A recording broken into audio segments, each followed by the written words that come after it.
Bayangkan kalau kita datang dengan gelas yang penuh. If you want to drink, saya ada air, coffee. Dr. Chan ada air Milo. The Milo go into my coffee. Overflow kan? There's no way I can get it.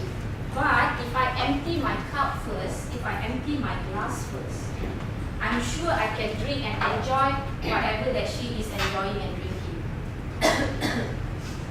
The first one of the tips, dia kata, whatever that you know about this from the class, forget it first. Forget it so that whatever that yang di-sharekan bersama is easy to masuk. So empty your glass and forget whatever that you know sebelum ni. Dan yang kedua, dia suruh forget currently. Katakan sekarang kan, oh ada meeting tu, ada meeting ni, ada hal sana, ada hal sini. There's so many things yang masuk. Dia kata shield dulu. Kalau tak hidup dengan mati kan, if you don't do it, you won't die kan. Letak tepi dulu because you want to gain this first. So forget about all that conditional situation. Forget about you punya what you think you know about it. Letak aside dulu. Let us empty our cup. Boleh? Saya lupa. Afzizan ke Syabila? Afzanizam. Sebab lebih kurang sama. Saya tu duduk luar tak apa lagi. Kalau pensyarah buka pintu masuk, habis kena perli sepanjang kelas. Do you think the student will learn anything? No kan? Sebab dia dah marah dalam tu. So, nak belajar, rupanya ada good state. Apakah good state of belajar? Afzanizam. Betul kali kan? Okay. You rasa kalau you masa you paling top learning time kan? Waktu tu you tengah macam mana agak dia rasa? You tengah happy is one of it. Very good. Hazrin. You, kalau you masa tengah your top performance state dia lah, tengah belajar ni semua masuk. Masa tu you tengah state yang macam mana? Semangat kan? Happy, semangat, you are? Coffee and infused. You want the coffee. So coffee trigger you to do what? Awake. So segar, energetic. You got to be happy. You got to be semangat. You got to be awake, energetic to actually learn this. So why not? Before kita learn, kita put ourselves in that state. Kita sendiri menyedarkan diri kita consciously. I am going to this norm, for example. I have to be happy like you. That is your state. Pilih 3 lah. Itu yang saya selalu buat yes tu. Itu yang Amirul terus buat yes tu. It's because when you say okay, jom kita try. Boleh lagi sekali. Come stand up. Everybody stand up. Amirul sini. State ni adalah keadaan yang kita nak tell ourselves we want to be in that state. You can do this to your students, you can do this to your children, your sesiapa sajalah. And kenapa? Because once you say it out dekat mulut, nak percaya tak nak percaya, but your mind eavesdrops on what you said. So nak tak nak somehow nanti dia akan cuba nak lah. Okay. So apa kita nak ni? Mirul, apa kita nak punya state pagi ni? Tadi nak happy, nak semangat. Anyone else nak state yang kita nak pasakkan dekat diri kita? Ana?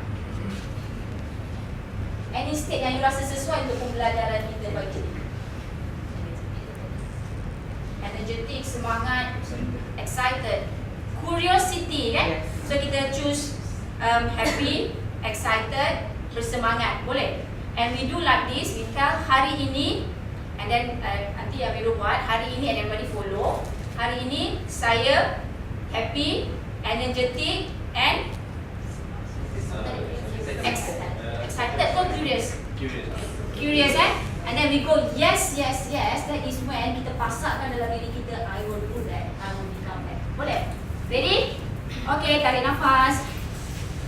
Hembus. Loosen up everything. Okay. Ikut dia. Hari ini saya nak happy. Saya ceria. Saya curious. Yes. One more time boleh? Saya terus Dia nak tu kita potong, kita terus kata kita dia tu. Kita happy, saya ya. Let's go. One more time. Hari ini saya happy. Saya ceria. Saya curious. Yes. Thank you, Amirul. Okay. Apa agaknya Zia? Sebab mind dia kosong. Belum ada. Mind dia kosong, tak ada masalah. And the very important thing, dia playful. Dia banyak main kan? Sebab dia nak main, tadi dah kata tak ada masalah, dia kosong. Dia just playful and dia curious about it. Jadi, dia kata, when you stop being child, you become old. Or is it when you become old when you stop being children? Dia tak raikan child. So in this class, kita tak judge anyone. You can be happy, you can be playful, because that's how we learn the best. Boleh ke boleh? Boleh. Okay. Alright. We pilih the state that we want in. Next one, teach. Back hari ni punya session kepada your program punya members. Siapa yang belakang kita tahu lah semua dia tak nak buat, tak nak teach back. No. So bila go to that session, if you go with the intention to teach others, you will learn faster because you will become more curious, you will become more active. So fast. Kalau katakanlah at the end of the session macam tak belajar apa-apa, there must be something yang dekat sini yang you didn't do quite well. So check balik kat mana and betulkan balik. Kalau state, kita check balik state kita. Kalau kita tak being active, then we go and do the active thing. Okay? Boleh? Let's go to the next step. Right, this is when. Yeah, this was the Mentimeter. Everybody ada phone kan? Oh, buka, dapat internet kan? Internet, SF, ambil yang shared facility and register sebagai guest. Okay, sebelum Dr. Chong tu, ada any question so far? Tak masuk. This memang sangat-sangat mudah. Mentimeter pun boleh jadi one of your tools and some of you already have it. Know about it.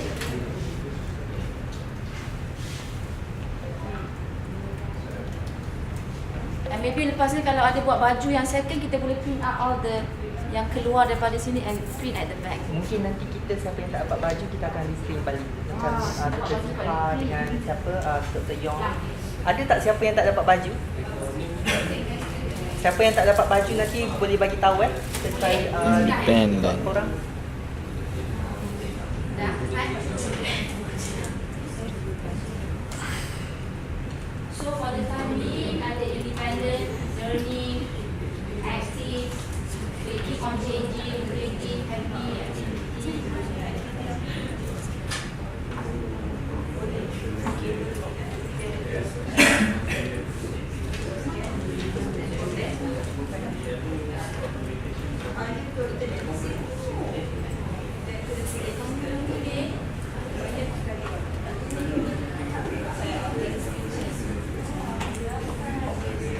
Okay, this is one method yang kita boleh engage dengan student just to know awal-awal what do the learners basic knowledge about this. Okay, so kita tengok kan sahabat-sahabat sekalian yang saya kasihi. Bila sebut student centered learning, most of us think about the independent. They are being independent, yang paling ramai sekali cakap. They are being active, true. And then of course learning, ada grouping, ada communication. Learning is anywhere. Students first, student centered. Being proactive, ada creative, teamwork, lifelong study, active learning, teaching, learn. Students outcome, very much true.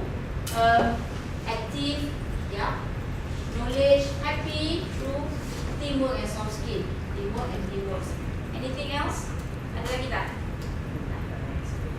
Ada siapa yang tengah trying lagi? Going up? Okay. going. We shift to this one. Okay, this is what I would like to share with my beloved friends in the FTK, sebab kita mendidik anak bangsa yang menjadi politician later on, or anyone yang menentukan nasib negara. So we better make sure that our whatever that come up from us got all the CPA, the knowledge, the psychomotor and the affective. So untuk gambar ni, some comparison before versus now. So about 100 years ago, this is our way of transportation. The stick that we have changed, the human our plastic we have changed. Same with the communication. Sebelum tu, we have this telegraph machine to communicate. Then it goes to the telephone rumah, landline. And then the first guy yang buat handphone, cuba tengok dia punya size tu. Bawa pergi mana-mana and di charge sekejap je and then dia habis. So now we have the smallest version of mobile communication. Not even that, dulu orang tua orang besar je mampu, but now even the kids are using it. So see the changes that have come to this era. Okay, what is this?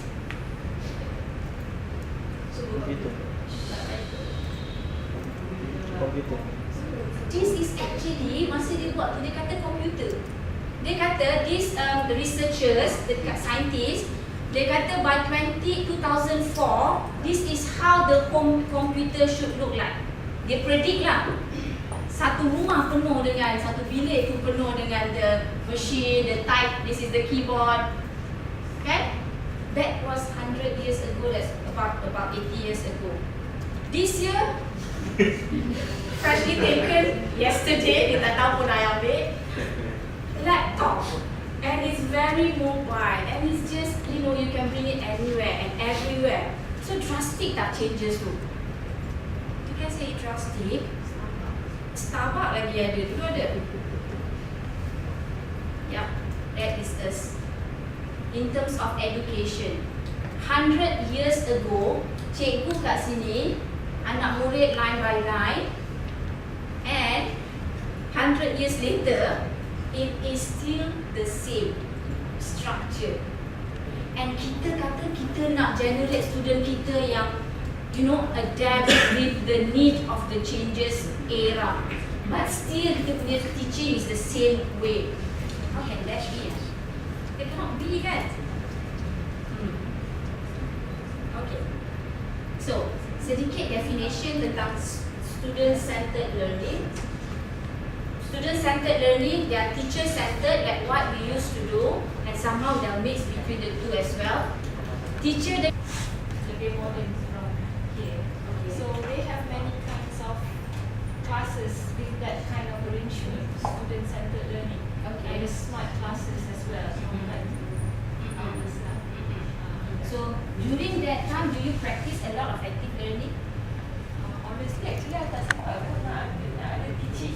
Oh, tak sempat. Pergi sana and observe. Yeah, sebab sekejap je. But then, I've seen the facilities. Your question was Yeah, how was it there compared to here in terms of the learning? they are more flexible, I would say. More flexible. Like, so everything is flexible. So learning can be anywhere. Learning can be anywhere, learning can be flexible. Anywhere. Alright. It can be through internet and etc. Okay, so we saw that the criteria of active learning now, especially in areas, because the money tak banyak sangat pun nak birokrasi, nak design and all compared to here. Compared to your previous learning punya, lebih kurang sama kan? But the demand for the new student, macam mana dia punya, apa kita kata dulu kita ada certain expectation, but now the expectation, ada tak gap in expectation? Macam saya, nowadays kita lebih kepada SCL juga lah. Yeah. Kita open pada student. That is very good. Because kalau sebelum ni teaching is like that, and student pun student expectation is like that, okay. But bila kita ada the PMO 13 and all semua nak sudah dapat by the end of 4 years. It's like that punya expectation, and the gap between tu generate stress. Siapa yang stress? Kita stress, student pun stress, kan?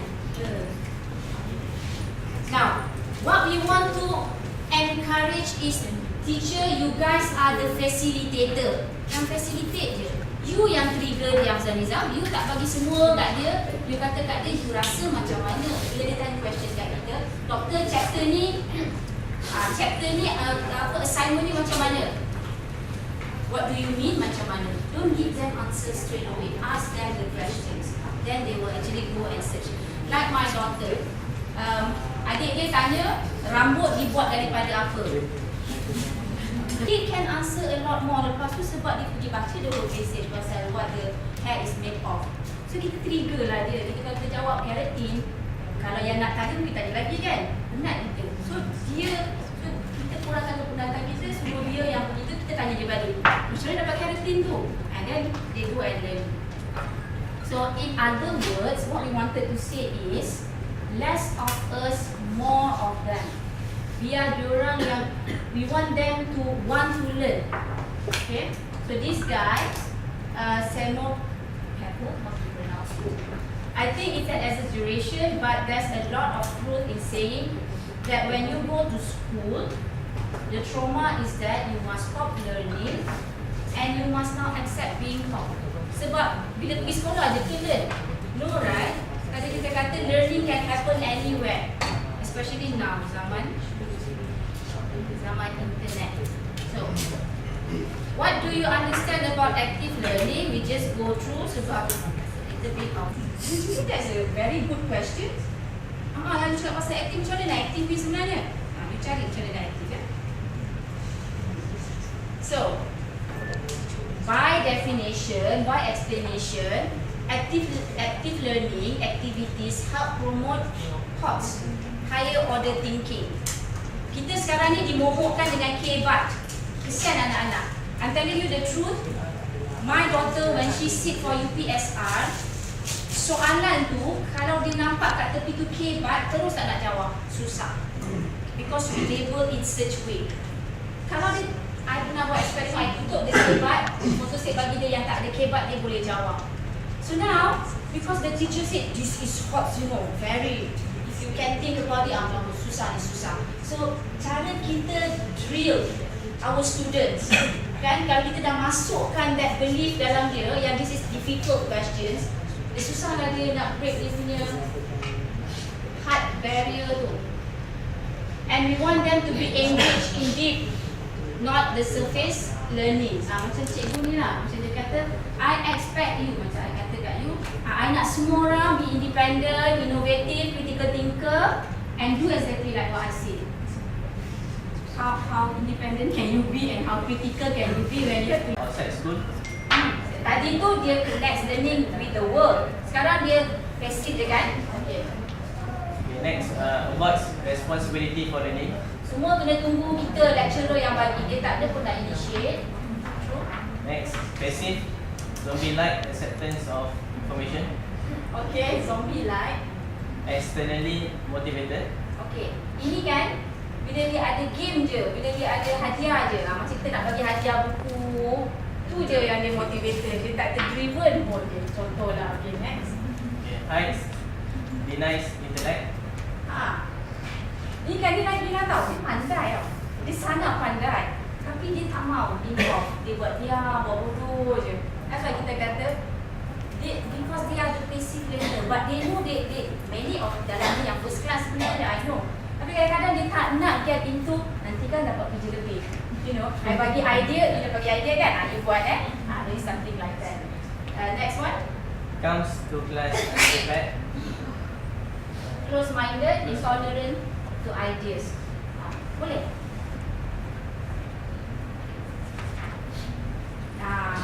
Ini yang I nak paintkan to us all. This picture, what happened with it? Okay, ada sedikit percampuran, but we are flexible, we can understand this.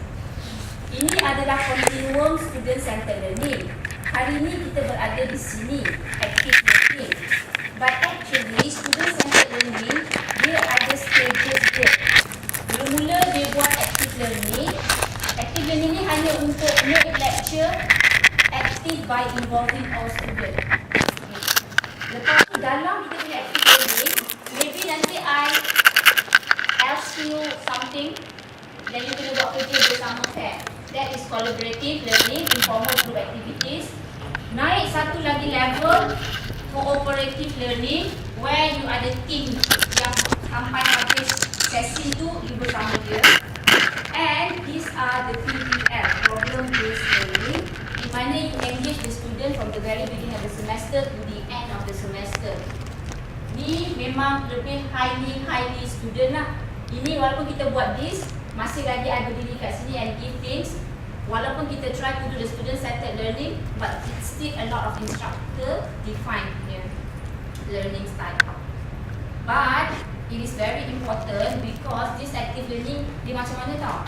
Dia kalau ada bulatan yang pertama tu adalah the active learning. Bulatan yang bigger keluar tu collaborative, next is cooperative, next one is the PBL. It become like that. So asas dia adalah active learning. Okay. Brainstorming. Ada sedikit kerja. What challenges do you face when trying to engage students actively in class? So kita ada dalam kumpulan, discuss dalam group tu assign seorang scriber, and any idea dia just tulis je. The idea of brainstorming is not to judge or anything, it's just to get as many ideas as possible. So Dr. Chan akan mengedarkan manila card dia. I insist on majung dia nak manila, color is better dia kata. Okay. Color is better. Boleh assist. And we can do this. Kita buat ni dalam 5 minutes lah. And then we will share this later.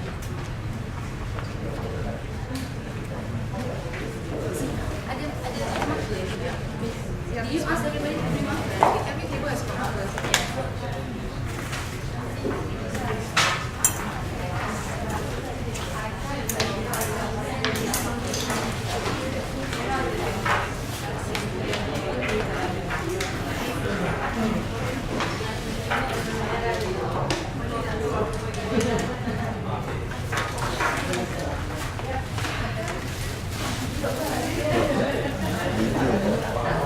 Dia adalah untuk short video.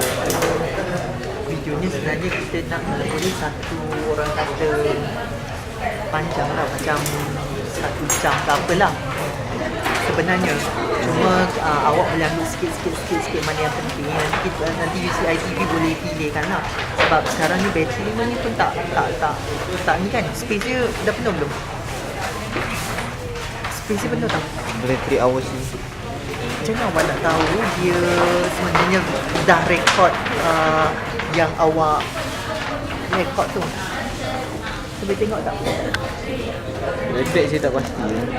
Ini recording kan. Tadi ada timer, 5 minutes starts now. Right.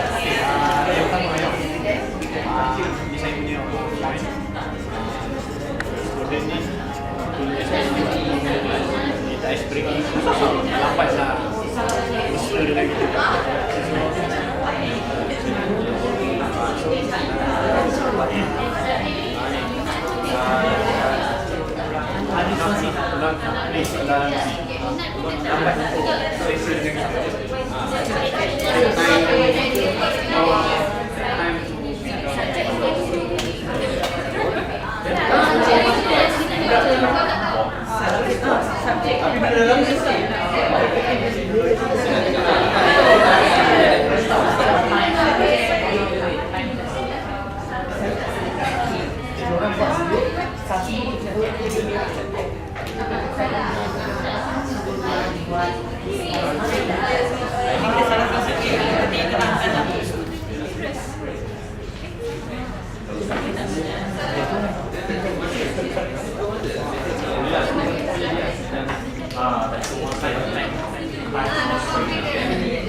Ada saya komen dia.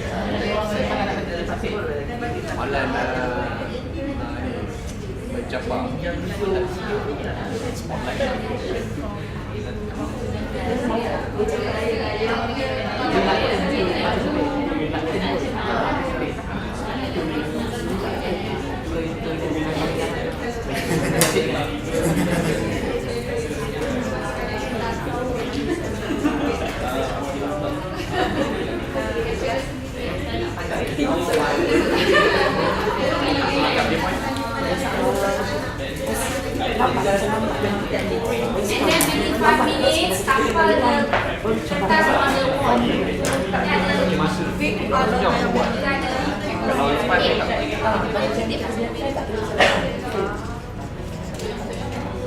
Ni ya, 1 meter sama dengan 1000 milimeter pun tak sama.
So terpulang lah kan. Tapi ada dia macam tak boleh nak accept. Macam kerja. Mesti itu balik. Transition. 55 saat Actual centered expectation.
Kumpulan yens. Okay, right.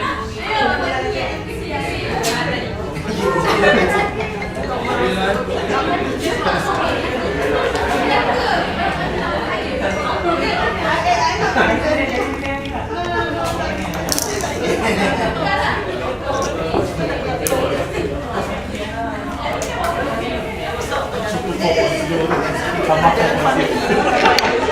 Okey.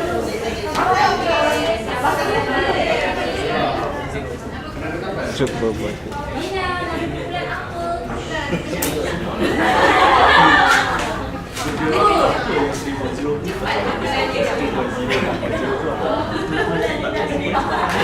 Apa nanti bagi ni? 1.0, 2.0, 3.0, 4.0.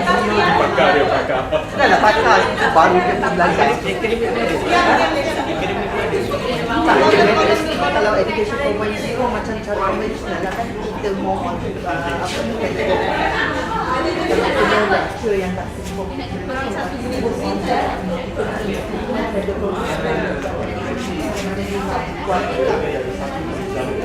salah campur sebut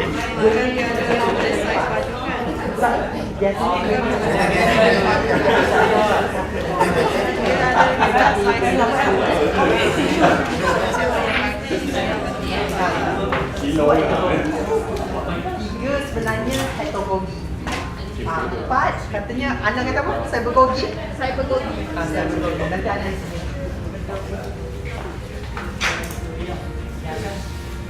Yang apa sama berbeza gogi atau gogi tadi petang Terima kasih.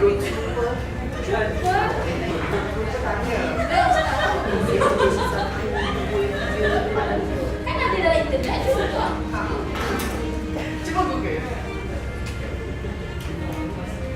Okay. Right. Boleh tak kita dapat sedikit feedback daripada kumpulan gempa?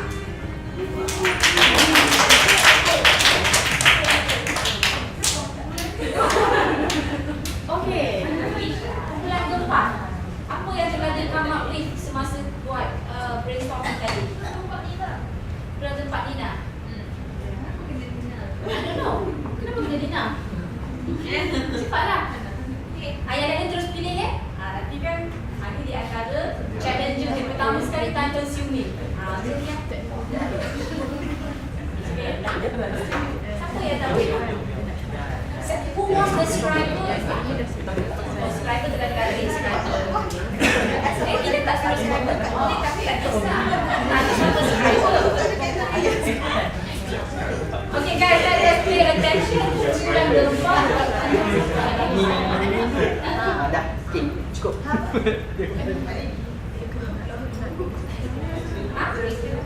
Okay, apa yang you guys kamu just baca pun tak apa. Okay, dalam kumpulan gempa ni apa yang you guys listed up?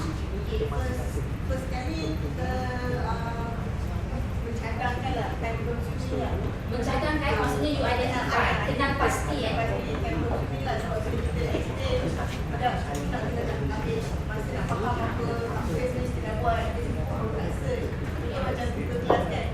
Ada yang first time baru nak belajar, take time lah. Kadang-kadang kelas tu 2 jam, 1 jam dah habis. Second one, kita donate. Kadang-kadang macam dia datang tu nak belajar tapi kenapa dia kena buat benda-benda ni semua. Tak. Third one, dia malu. Macam yang ada student tak semua kena active kan. Ada certain karakter tu masa jenis malu. So dia tak ngajar lah, dia tak suka lah aktiviti-aktiviti yang menyebabkan aktif ni. Nombor 4, dia tak cukup confident. Okay, dia tak confident. Yang kelima, dia tak fokus. Lagi kalau ni high talent macam tadi yang nak cakap tadi. Lepas tu big lah, macam tu kita dapat satu orang so susah nak handle. Nombor 2, facilities lah. Jadi lepas tu 9, back of operation. Dia datang 0. So bila kita suruh bagi idea, dia memang tak tahu subjek apa sebenarnya kita nak belajar hari ni. So dia tak ada idea, bila suruh bagi idea dia tak ada idea. Dia tak tahu bila kita belajar hari ni. 10, unsuitable subject. Ada suitable subject yang susah suruh kreatif lah daripada bila kita semua. These challenges adalah student punya challenges or you guys yang rasa challenge ni? Ini cakap daripada experience sendiri ke? Experience sendiri lah. Okay, right. Give a clap to Gempa. Daripada kumpulan Youngs. Mana-mana yang tak di-highlightkan, you guys can highlight it back. Tadi dah bagi tahu. Okay. Dapat agreement lagi ni. Inilah tanda.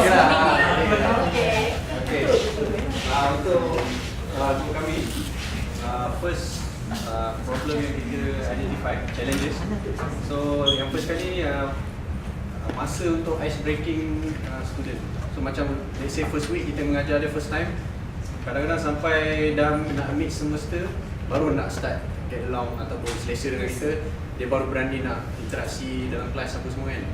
So itu problem juga, nak cepatkan ice breaking. Yang kedua, tak nak participate. So ada certain mindset ni, dia rasa bila dia bercakap banyak, spotlight tu dekat dia, so orang punya persepsi dekat dia macam mencari publicity ke apa. So dia tak nak orang pandang buruk dekat dia, so dia senyap. Tapi sebenarnya dia ada idea, tapi dia tak nak spotlight dekat dia. So fundamental yang agak lemah, let's say subjek asas dia yang sebelum ni dia tak fokus dengan baik. So bila dia pergi ke subjek explore dia, yang memerlukan fundamental yang asas tadi, dia tak kuat, tak fokus, so problem waktu kita nak mengajar. So actually masalah ni lanjutan daripada masalah yang terdahulu. Yang seterusnya, passive ni sama lah macam point lain, bila kita tanya tak ada respon. So ini maknanya dia tak ada respon lah, bila kita tanya tak jawab. Tanya senyap kan. So mungkin ada kaitan dengan yang lain juga tak? Yang last sekali, dia orang punya expectation tu masih lagi lecturer, kami student, awak yang kena bagi kat kami. Macam tu. So kalau awak baik guna active learning, awak malas buat kerja. Macam tu. Ada persepsi yang bila kita buat active learning, lecturer malas buat kerja. Lepas tu dapat spark rendah. Ya, macam tu. Itu saja daripada kami sikit. Alright, Yang. Thank you, Yang. Triple 4.0. Assalamualaikum warahmatullahi wabarakatuh. Dia ada 9 point. Okay, first, biasalah. Betul. Kita nak bagi topik tapi dia bincang benda lain. Okay. And then second is afraid to ask. Jadi student dia diam, dia tak nak tanya, walaupun dia nak discuss, dia masih malu-malu. Okay. And then unfocused. Dia tak berturut kepada topik yang dibincangkan. Okay. And then basic. And then follow by for topik. Tidak tak minat lah topik tu. Okay. And then time constraint, kita tak dapat kawal masa. Dia kata 5 minit, dia kata masih tak siap-siap lagi. Okay. And then uneffective teknik. Okay. Kalau kita tak bagi dia teknik, kita tak start berikan dia at least 1-2 teknik, normally dia akan buat apa yang dia tahu lah. Okay. Contoh fill up table, kita bagilah kan. So dia tahu lah apa yang dia tahu. Okay. And then unprepared and commitment. Okay. Between student, kadang-kadang student dah commitment tapi bicara tak boleh nak masuk topik tu. So dua-dua perlukan komitmen. Okay. Thank you for a thorn among the roses. Siapa yang nak bentang thorn?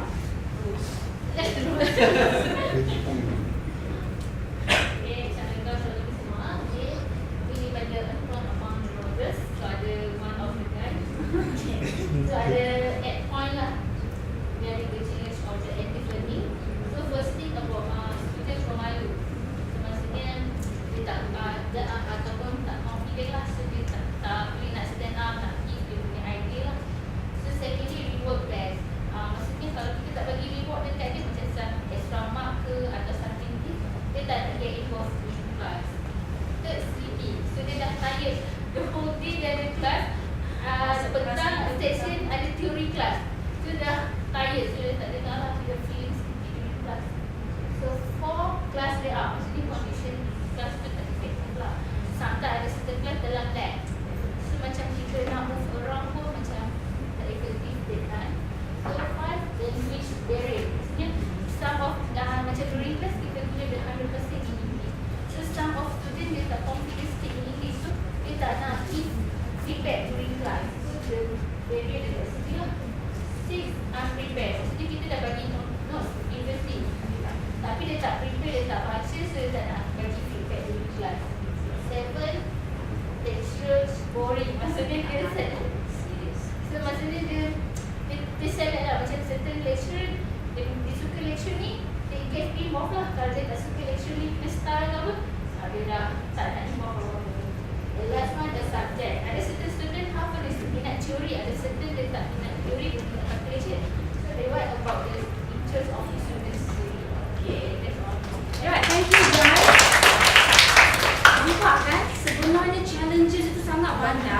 But you guys pun as kita dua-dua kan, sometimes we are the learner, sometimes we are the teacher.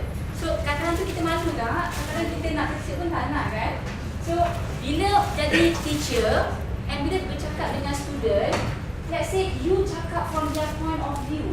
Jadi diorang macam rasa dekat je. It's okay. Saya pernah masuk ke dalam tukang, saya tukang laut. Jadi saya buat macam ni. So you know how you feel and you bagi dia tips on how nak counter back balik. You know, saya pun dulu cakap English, dia orang tergabung, tak dengar bunyi langsung. Tapi belasah je lah, 4 tahun ni je yang nak train untuk saya speak English. Belasah je lah, after 4 years. So, after all these 4 years is my training period. So, give them that motivation because you know how they feel. Pandai dia banyak ni. But anyway, without further ado, I welcome Dr. Chan to carry out the next session. That got to do with the challenges, right? Okay. Now, it's okay, we conclude that now. Morning. Right, I think after your TDAA spoke to you, I think it's very difficult. I rasa macam kembali ke masa PDD kan. Kena access masa kat kelas. So, but anyhow, good morning again and thank you for being here. Thank you to the secretary for having us here. So, I have only 3 minutes with you sebenarnya sebab you makan lama sangat, kita duduk sini lama sangat. Jadi, patut sekarang kita semua kena makan tea dengan membawang kat luar. Sebab so kita tak dapat kurangkan membawang. Okay, so I said I have only 3 minutes with you, so we'll just recap on what we have put on the wall there. On the why do we think it will be a bit difficult to talk about one very active learning. Most probably I'm wrong. I just tried to put it up into 6 categories of one time constraint. I think everyone talk about that, time constraint. Wow, come on. We have one slot 50 minutes saja, bukan 1 jam pun. Nak banyak-banyak ni. Masuk nak scan QR pun attendance pun 12 minit. Betul tak? Set up komputer, TCIS tak, wifi tak bagus lah, tekan-tekan tak betul lah. Dah putus student, I baru sampai lah, dah buka semula. By the time dia settle dan 15 minutes gone lah. I think it's getting a little bit, we are getting a bit agitated lah sekarang. So, in a way, if you think about it, if our time slot is just 50 minutes kan, which we always stretch out to 1 hour, am I right? And then bila student lambat bingit, di other class, kalau kita yang receiving A, dia tak happy lah. Kenapa datang kelas lambat? Oh doktor, dia ada doktor lepaskan kita lambat. Betul tak? Dan kita marah pun tak boleh sebab kita pun selalu lepaskan student lambat. Sebab dia pun nak masuk lambat, dia scan pun nak lambat, dia type number pun nak lambat. Dan bagai-bagai lah. So, maybe, I don't know, maybe if you think about it, maybe kita, the active learning bila kita implement, kita see some tools lah. Maybe lebih sesuai kalau kita implement untuk memang yang 2 jam kuliah tu lah. Kalau you have a stretch of 50 minutes and 50 minutes, maybe there's a better chance that you can conduct it better, maybe. Okay, second is about preparation time. I think we talk about this as well. Macam lah tak cukup. Nak mati setiap semester buat subjek baru, kena buat slides kan, kena buat lagi prepare lagi active learning semua tu kan. Malah tak payah tidur sekarang. It's like, in a way, I think semua dah lebih kurang mata pandang lah. Jadi, this week patut student tak ada, patut kita gembira. Tapi kena datang pula active learning punya khusus. So, sleep loss memang guaranteed dah lah. Jadi, ini from our perspective lah, dari pandangan pensyarah macam ada sikit very challenging lah. And then we talk about syllabus. Ya, 2-3 bulan review, revise, jemput itu IAP AIP ke IAP kata semak-semak kita punya syllabus, macam-macam dia nak kita ubah. Kalau tak ubah nanti interim dia kena. Kalau tak interim, the full thing come 6 years kena lagi. So kena look at syllabus. Tak pernah suruh reduction punya syllabus, betul tak? Tambah je lah. Mana pernah suruh reduce-nya. So much to cover in the syllabus and this. Some more want to active learning. Some more you wanted to talk this talk and you want to finish topic. Contohnya kan topic 2, 2.1, 2.2, 3.4. Satu 2.1 nak cover tu kena 2 jam. Some more want to let the people gather in groups and talk about it for 15 minutes discussions. Stress lah, ini bersyarah sama dia. And then facilities. Macam kita masuk, struggle nak wifi, ini shared facilities. Tadi kalau sampai, I pun stress. Kenapa SF, mana UTHM, baru tahu ini SF. People tu SF or shared facility, dia tak ada UTHM lagi SF. Dan kena tanya IT officer macam mana dapatkan. But not so difficult lah, we sign as guest saja kan. Still, kalau kita student, 40 student, you cakap satu, dan dia bawa, you cakap lagi sekali, bahkan dia everybody online kan dah 30 minutes call. So it's a bit tu. And then biar laki, biar this pun yang meja bulat-bulat, boleh lah nak cara nak active learning lah. Kalau meja yang kat dia orang kuliah ke, meja yang biasa-biasa sendiri tu kan, agaknya dia tarik kerusi dia pun tak patut telinga. Okay, and I guess we are actually doing it macam ni lah terus terang. Ada masuk 2 jam, kat 2 jam, mesti ada you bincang lah, betul tak? Dah cakap-cakap, you bincang lah, actually tak plan pun. Tapi this topik macam umum contohnya lah, side investigation dah cakap, satu syarat, 2 syarat, ketiga, yang ada Google sendiri bincang 5 minutes and present, betul? We do that, so in a way we are already engaging them in active learning sebenarnya. Tadi you say dekat orang kan, we are doing it, we are just trying to 5 minutes while we do it the better way. And finally, tak cakap pasti lagi bagus. Buat semua ni kenapa konon tambah baik kan? Konon lah. Sekali tersilap, kena sakat lah, kena nanti spark hari tu, lepas sekarang 3 besok dia panggil, kenapa tunjuk sebab lagi? So, silap lah. So, inovasi kan konon ya, very inovasi lah. Active learning kan. I masuk kelas, okay, hari ini kita start dengan pembawahan. Kita start dengan buat assignment. Terus lah, prepare macam Miro cakap memang tak prepare ni, masuk suruh kita bincang, kita mesti tak prepare semalam pergi shopping kot, so sekarang kita assignment tapi so sebenarnya boleh manusia kan. So next thing, sakat kita lecturer tak mengajar ataupun spark bagi dia rendah, and then dari situ lagi kerek masuk Pengalaman tu apa? Right, so asal tahu you 3 minutes saja kan. Jadi now if you could, I think this is fun, this is very fun. Tak payah fikir teruk. Ini go down memory lane, kita refit, we try to recall lah. Masa kita belajar, we were all students, we are still all students kan. Forget about lifelong learning for now. Think about previously when we in the formal education, kindergarten, primary school, secondary school, college, polytechnic, university. What is the most meaningful formal experience that you had? One. And the opposite end, what is the most painful experience you had and why? Can you please think individually? Perlu start membawang, jangan membawang dulu. Think sendiri dulu dalam 1 minit. Kemudian write it down. Write it down dan cakap-cakap dengan kawan sebelah. Share with your partner. Partner bukan 3 orang, 4 orang. Tu se. Tapi kalau tak ada, tak berapa lah. Kalau tak ada, you 3 lah. Okay. So, fikirkan jawapan. Think on your own for 1 minute first. Jot a little bit down, boleh. And then talk to your partner another 1 minute. And then kita share in a bigger class.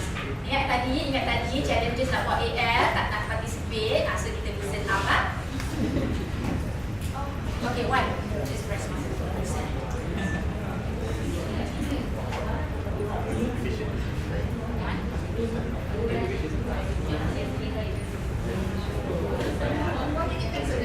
One minute think sendiri, belum cakap, jadi pun bawangan lagi.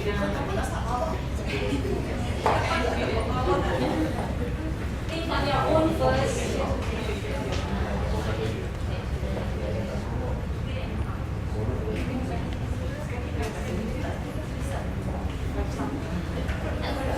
Berfikir dengan sendiri lagi 35 saat. Yang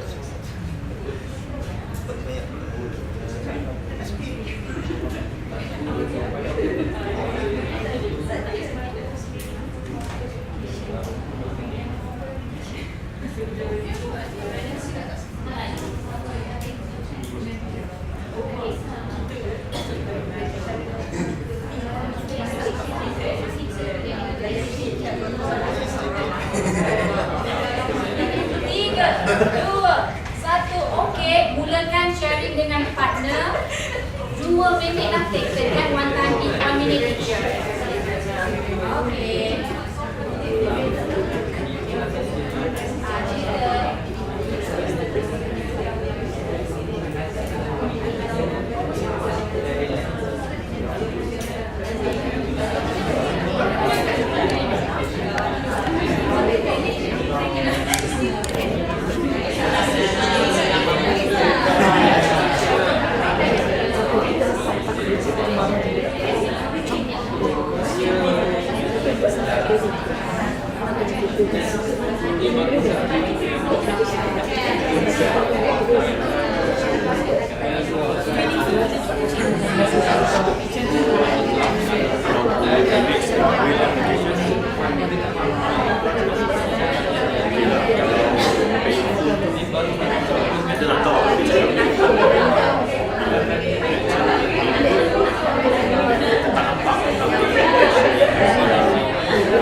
Sampai je.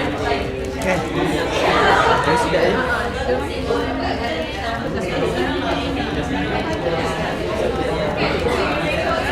Cuma nak kat atas masuk. Kakak ada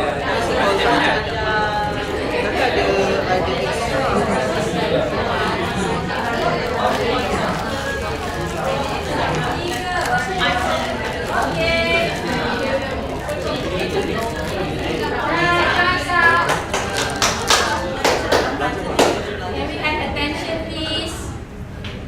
Okay. Dalam grup yarns, siapa nak share apa memori yang dia paling meaningful? Okay, Amirul. Personal experience yang meaningful bila dalam kelas saya buat macam aktiviti dengan kawan-kawan. Okay. So bila ada kawan kita yang susah pun kita akan rasa macam seronok walaupun susah. Yang painful waktu formal education ni dalam kelas bila dia macam test quiz ke jadi kita malas nak kerau tak. Ya, macam tu kan? Okay, right. Thank you, Mirul. Trooper. Ya, trooper. Meaningful for us. Ya. Peluang untuk kita tukar satu sesi kepada sesi yang lain tu memang meaningful. Sebab apa? Contoh kita You ni, masa tengah belajar ni, dia nak tukar section. bagi tahu experience lain kita pernah dengar kan. Oh, okay. First kita masuk session A. Kita belajar 2 jam. Okay. Satu habuk dah faham. Okay. Lepas tu kita tukar sesi yang kedua. Yes. Belajar setengah jam 2 minit dah faham. Okay. Semua teori. Okay. Okay, itu memang meaningful untuk kita tukar sesi tu. Right. So, berlaku the real life Real life lah, pengalaman diri sendiri So, apa benda yang setengah jam dulu you dapat semua teori tu? Apa yang dia buat? Biasanya kalau lecturer ni dia explain based on bukannya teori. Dia plus some apa tu real case study. Oh, So okay. kita nampak actual kita nak pakai kat mana soalan. Okay. Kalau instead of dia cerita dia A to Z, tak tahu application kat mana.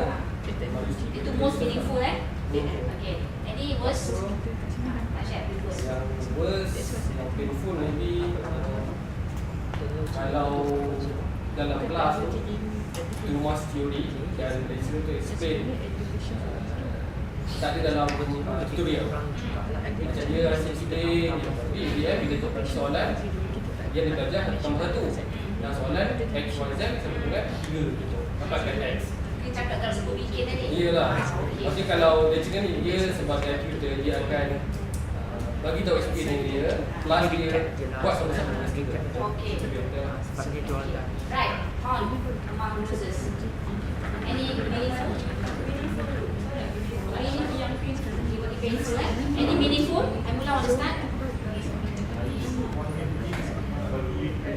You pun nak painful juga? Okay lah, 2 painful pun can lah. You want to go first with the pain? This is from my own experience. It is the most painful when I turned from an A student to become a D student. Painful tu I pun boleh relate. Memang painful lah. Sebelum ni skor tiba-tiba sampai satu masa D, E. Okay. So that is very painful. But I turned that into meaningful when I realised my mistake. I buck up and then I belajar balik. Dia skor sebenarnya. What made you get D? Itulah banyak dia. First for myself lah. Malas, tak faham. Rasa macam, bila lepas exam, kita score one time, go enjoy. Then release. Mau belajar lah. Lepas tu lecturer pun kadang-kadang cikgu ke, lecturer ke, I pun tak tahu apa dia cakap kat depan. So macam, whatever lah kan. If you whatever me, I whatever you lah. Okay.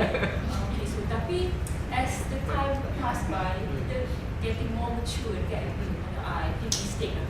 So I think You admit your mistake. I rasa macam I pick up lah. So kena belajar, kerja, dah. Boleh je semua kan. Boleh semua kan. Daripada the bad experience you turn it up and then because you pick up the points Yeah. Okay, good. I'm up. Painful kan ni? Tengok muka pun dah tahu painful. Alah, kita semua dah learning kan? We don't judge kan? No judge everything stays in here. Okay, right. Zaman degree. Okay. Dalam satu kelas tu, saya satu subjek, mungkin yang pernah mengajar saya tu mungkin bukan mengajar. Oh ini belajar education. Saya No, it's okay. Tak payah tak bagi kita nama. Tak ada terlibat dengan nama-nama yang hidup atau yang mati. Teruskan. Dia waktu zaman tu kelas tu ada 98 student. Okay, 98 ramai. Daripada tu subjek tu 4 orang je. Seriously? Serius. Okay. Bukan satu nama je. Tak payah, jangan jadi bawah level lain. Boleh teruskan. Dan mungkin saya Satu yang tak pernah pin, tak pernah dapat bawa macam subjek sebelum ni bawa. Ya, semua kan relate lah. Okay. Semua high achiever ni. The next semester kita buat short set. Tak lama masuk kelas buat short set. Untuk receipt paper ke? Receipt paper juga. Kerana nasib baik pun saya rasa saya feel juga. Once saya dapat kalau lulus lepas semua ini pun macam grad lah itu juga. So saya fikir fail, good. Tak apa, saya receipt paper juga next semester. Change lecturer ke apa? Lecturer tu ada juga pengajar half-half.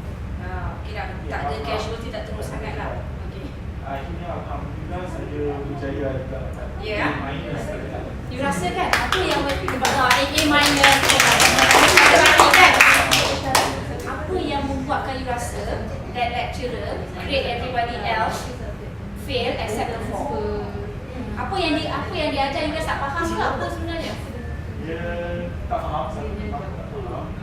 Lepas tu Dia macam Syah tadi tu, dia kata cakap apa tak suka dia fikir. macam masuk kelas, terus pergi depan cakap. Cerita aku ajar apa lah. Aku cakap kat depan. Dan saya makan, selalu saya macam akan duduk belakang lah. Tak faham. So all the way semester macam keluar juga. Berlalu begitu saja lah. Kita tragis lah lepas tu. Ya. Waktu short semester saya buat boleh lah. Ngeri lah dengar yang jadi D dan Z dan G. Pak D lulus, okay, thank you for sharing. Pak, ada nak share? Most meaningful. Pak ni ada detail.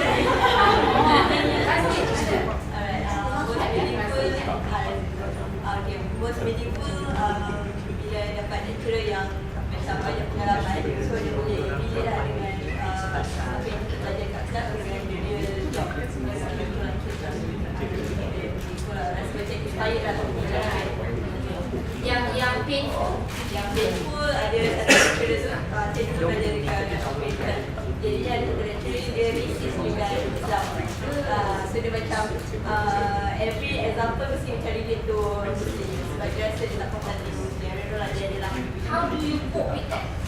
macam memang kita orang Malaysia student mostly memang Muslim dan mostly macam dia tak nak utamakan lah macam masa dia kita tak nak layan kalau kita tanya soalan pun macam dia macam tak nak jawab, you can answer that.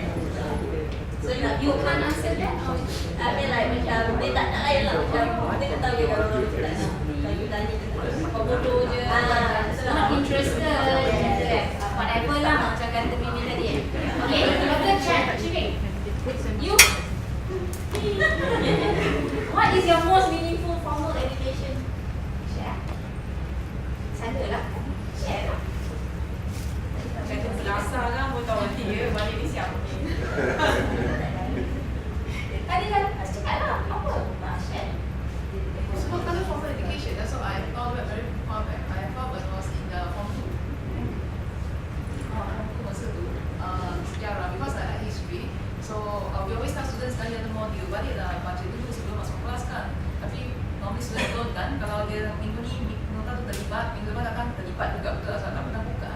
Jadi sebab because I happen to like sejarah, so I went through the notes before the class. And then the next day when teacher came to class, teacher asked teacher dia kan teacher tanya kan tahun berapa belanja attack, so orang semua diam dia disebut. Few time you sebut, then Miss No Os boleh jawab lah, so suruh bangun dan terangkan awak bangga. Terangkan tanpa buka. Dan teacher kata awak tu macam ni, kena study dulu. Bangga tu bunga-bunga lah. Painful kan? Tak painful? Ya, painful. Ya, tak painful kan? So, ni primary school lah, very sad. Ni cikgu ni dulu masa primary school wajib music class kan. not everybody is musical, just like not everybody can paint, right? So ini music class wajib, and then semua orang belajar tauge-tauge tu bukan semua orang tahu.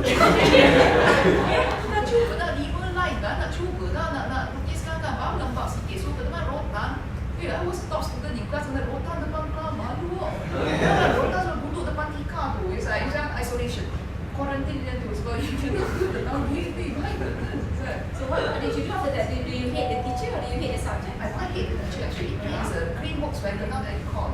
Green Volkswagen. Seriously kena rotan tu, I was in standard 6. Okay. Okay dah, can we take that out? Okay, can we take the pain out? Masih nampak emotional. So maybe with that, yeah. So, nampak tak? Sebenarnya, okay, that is this activity sebenarnya nak masuk ke next. Kenapa? Why we must do the active learning sebenarnya? The first one, of course, nanti kita elaborate more. It got to do with the different types of generation. Setuju tak? Kita dulu, kita kat mana Siapa Gen X? Ada ke Gen X kat sini? Ada kan? So kita ada Gen X, ada ke yang traditionalist? Ada. So, okay, baby boomers pun tak ada kat sini kan? Lain lah kalau ada. Baby boomers tak ada. Gen X is kita, Gen Y pun kita, dan maybe some of the students and senior students, adult students, and Gen Z. Kita banyak deal dengan Gen Z. Luke is our student, kan? Luke PNMU student. Luke kat Gen mana, Luke? Kalau ikut tu Z. Z 96. Nanti kita tanya Luke. Betul ke apa yang diorang cakap pasal ni? Boleh Luke Pasal-pasal Luke. Right. Kalau tengok Gen Z sekarang ni adalah Gen Y, Gen Z kan? They are digital natives. Betul kan? Betul kan Luke? You suka kan? Benda-benda tu kan Luke? But if you look at all this, they think globally, they express to express, not to impress, desire mutual respect, itu kita juga kan, celebrate diversity. If we teach the student yang sama gen dengan kita, mungkin senang sikit kau nak masuk because the slang, the language is about the same. But if different, they want to create meaning, they have this globally aware. Dia cakap sikit dia Google betul ke apa pun Syarah dia cakap Dia cakap dia record video pergi viral dekat Instagram ke apa ke, dah lah jadi isu kan. And because they are digital natives and they are entertainment addicts. Sebab tu timbulnya perkataan edutainment. Kita kena education berbentuk entertainment because they learn better that way. Speed demons, what is that? Lives for speed and the world of instant gratification. Because they told us one story, this Gen Z keluar-keluar pergi bekerja, and then dia kata dekat the boss, dia kata I think I want to quit, nak berhenti kerja. Kenapa? I don't feel that I'm making any impact. Rasa macam dia punya contribution kat situ meaningless. How long have you been working with this company? 4 months. In 4 months, dia dah rasa dia nak ada that kind of impact kepada that company. So that's how apa kita kata instant they are. Mana taknya nak tengok TV dah tak payah tunggu masa kita punya dulu seminggu, next week cerita ramai. Next week baru keluar, sabarnya lah kita kan. Lagi sejam. Sekarang tak payah, everything is on the internet, download back to back, semua boleh tengok. Nak beli barang online ada, hari ni beli, hari ni order, esok lusa sampai. Kadang-kadang esok dah sampai. So everything is instant. So they want it to be instant as well. Look, sebagai pelajar, cuba you bagi you punya opinion, kan? Style macam mana, lecturer macam mana yang you rasa you boleh give focus and boleh learn well? Come on, Luke. Kita tak punish you kan. Kita semua walaupun muka tu semua kan tengah pandang you kan. But chill. You rasa you nak macam mana on behalf of your Gen Z? Saya, kalau jenis saya dah pasti kot. Saya jenis yang saya suka pada motor cerita lah. And then kalau contohnya kalau kita belajar subjek engineering tu, Saya more tu apa yang relate dengan kita, relatekan dengan subjek yang tengah diterangkan tu. So lebih mudah faham lah macam tu. Storytelling, entertainment lah juga kan? That kind of entertainment kan? Okay. Collaborative partners, macam tadi Miro cerita, dia rasa meaningful bila dia bersama dengan kawan dia. Happy, kan? Baru dia boleh rasa benda tu, oh, I'm learning something lah. That is one why we have to do the active learning, because of different generation. We have to adapt rather than just give. Yes. I have one question. Go. About the celebrate diversity and collaborative partners ni. Yeah. From my observation, and bukan barulah, based on this education kan. I rasa kita punya diversity ni, okay, to be specific dalam kelas kan, I tak tahu kalau kita ask them to practice or they naturally practice. Contohnya, lelaki-lelaki, perempuan-perempuan, and the different group is Chinese, Indian, Malay, which is actually not practical. So, apa tips supaya I basically mix around, regardless of your gender and regardless of your bangsa.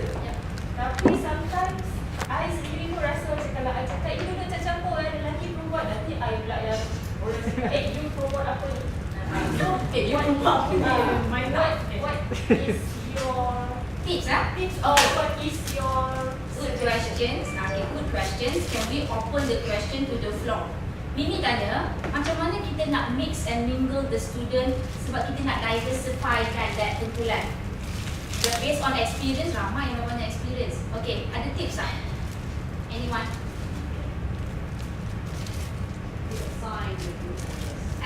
Assign the group members. Before you masuk, you assign. Maybe you dah tengok nama and you assign. Anyone else?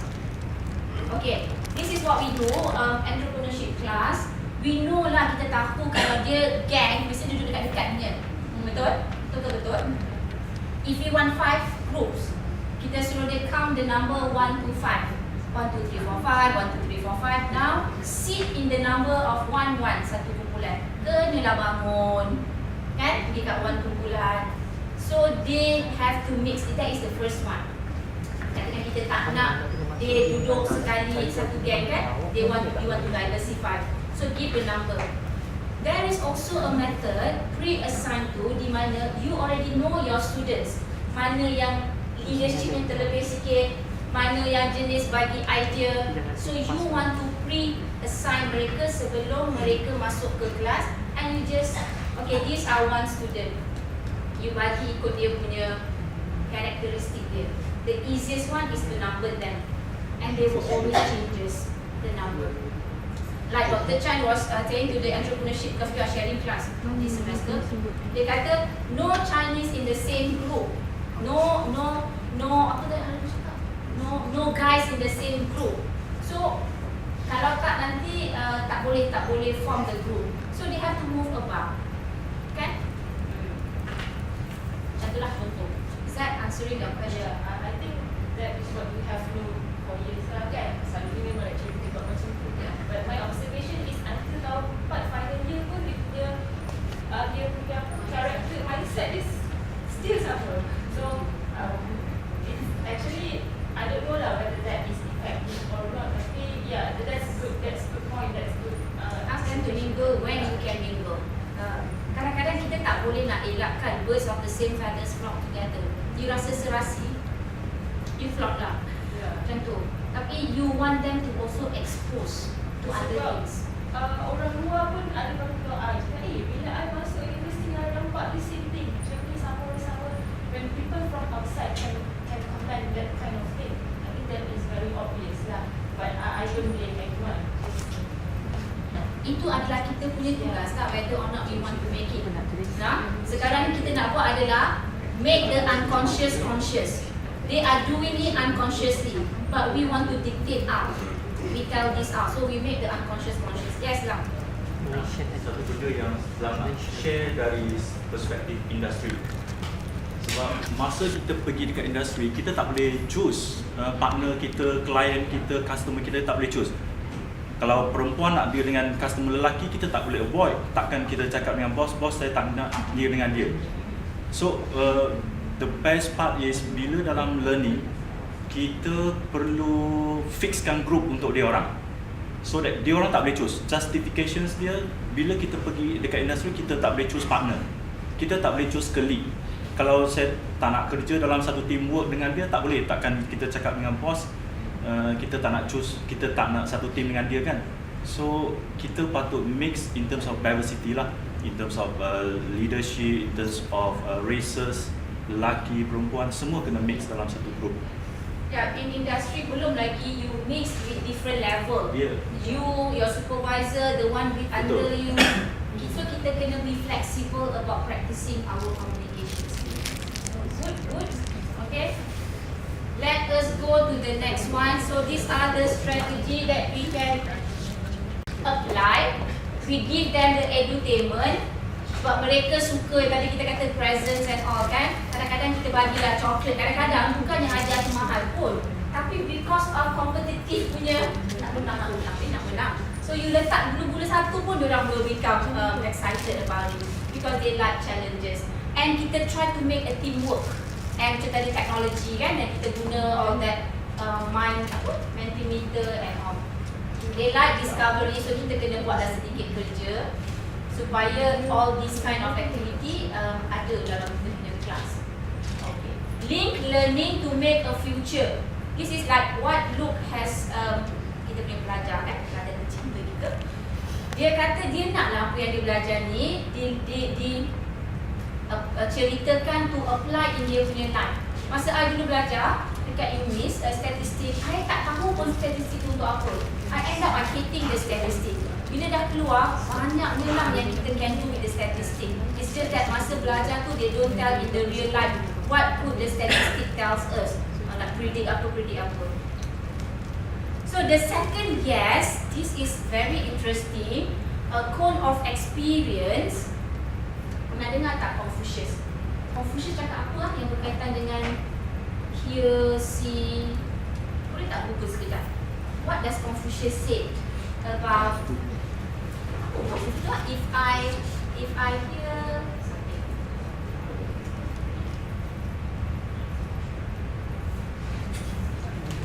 Okay, siapa dah dapat boleh share tak? Afzal Nizam, ada? Belum? Mana dapat? Dia kata, Confucius kata tu berkenaan dengan hear. Kalau if I hear, I forget. Okay, siapa tu? Yang. Okay, yang. Apa yang? If I hear, I forget. If I see, I remember. If I do, I understand. If I hear, I forget. If I see, I remember. If I do, I understand. Rupanya Confucius ni ialah dia. Tapi Cimai kata, ya ke? I tak pernah dengar pun Confucius cakap macam ni. Dia kata ya.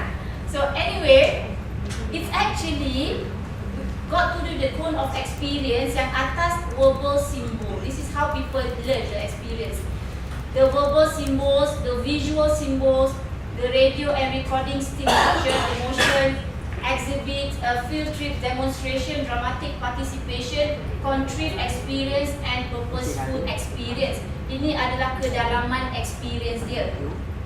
If you look at this, kata this Edgar Dale ni, selepas 2 minggu belajar tu, we tend to remember only 10% of what we read. Apa yang kita baca, 20% of what we hear, 30% of what we see, 50% of what we hear and we see, 70% of what we say back, macam ni lah, giving talk, and 90% of what we say and we do. So kalau lah tadi kan kata tadi kita buat sesuatu, we tend to learn more and dia retain more. Sebab tu kita nak suruh student buat. Sebab tu I nak you actually go on cari that Confucius. It's actually what he said was the tiga tu lah. Kalau you dengar, if I hear, I forget. If I see, I remember. If I do, I understand.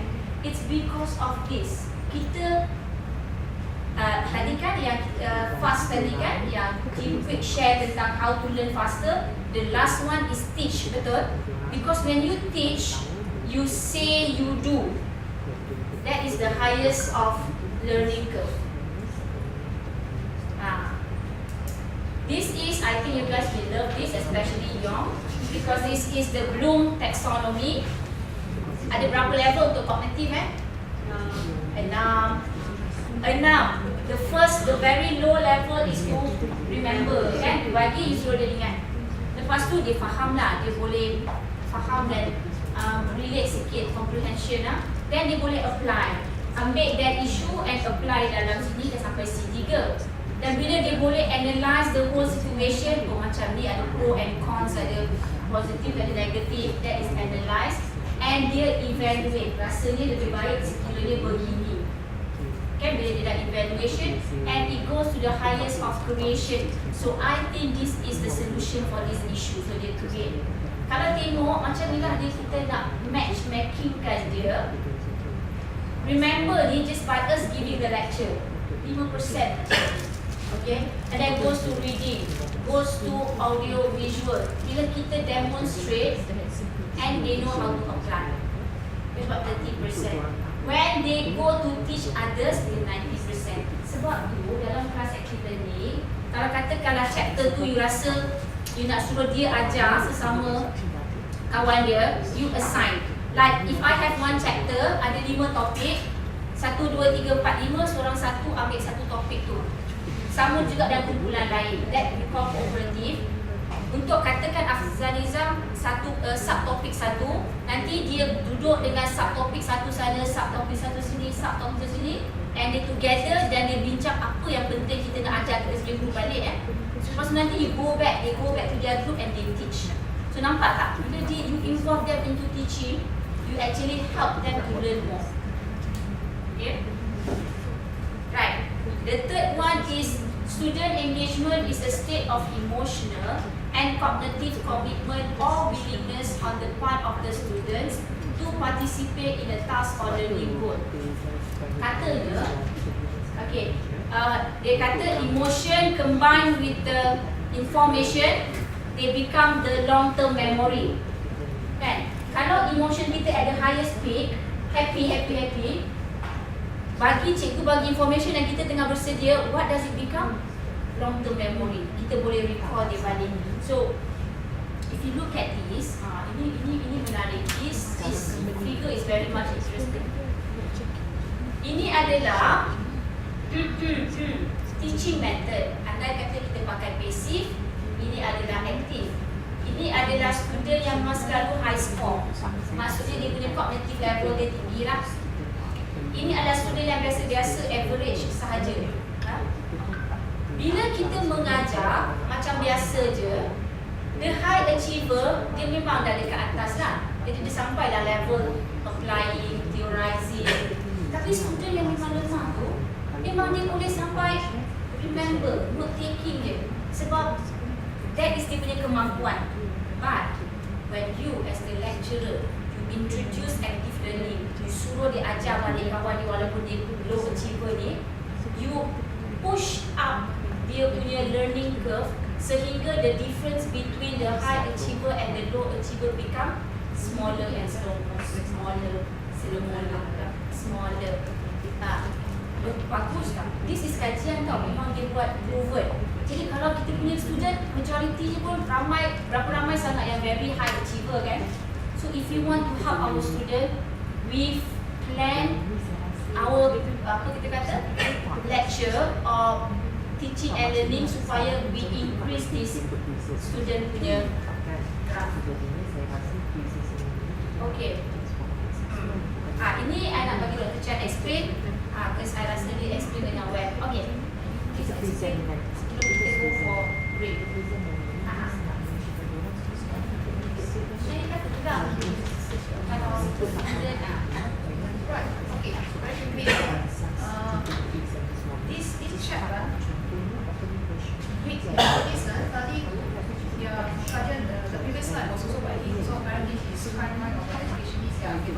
kaji this kind of thing.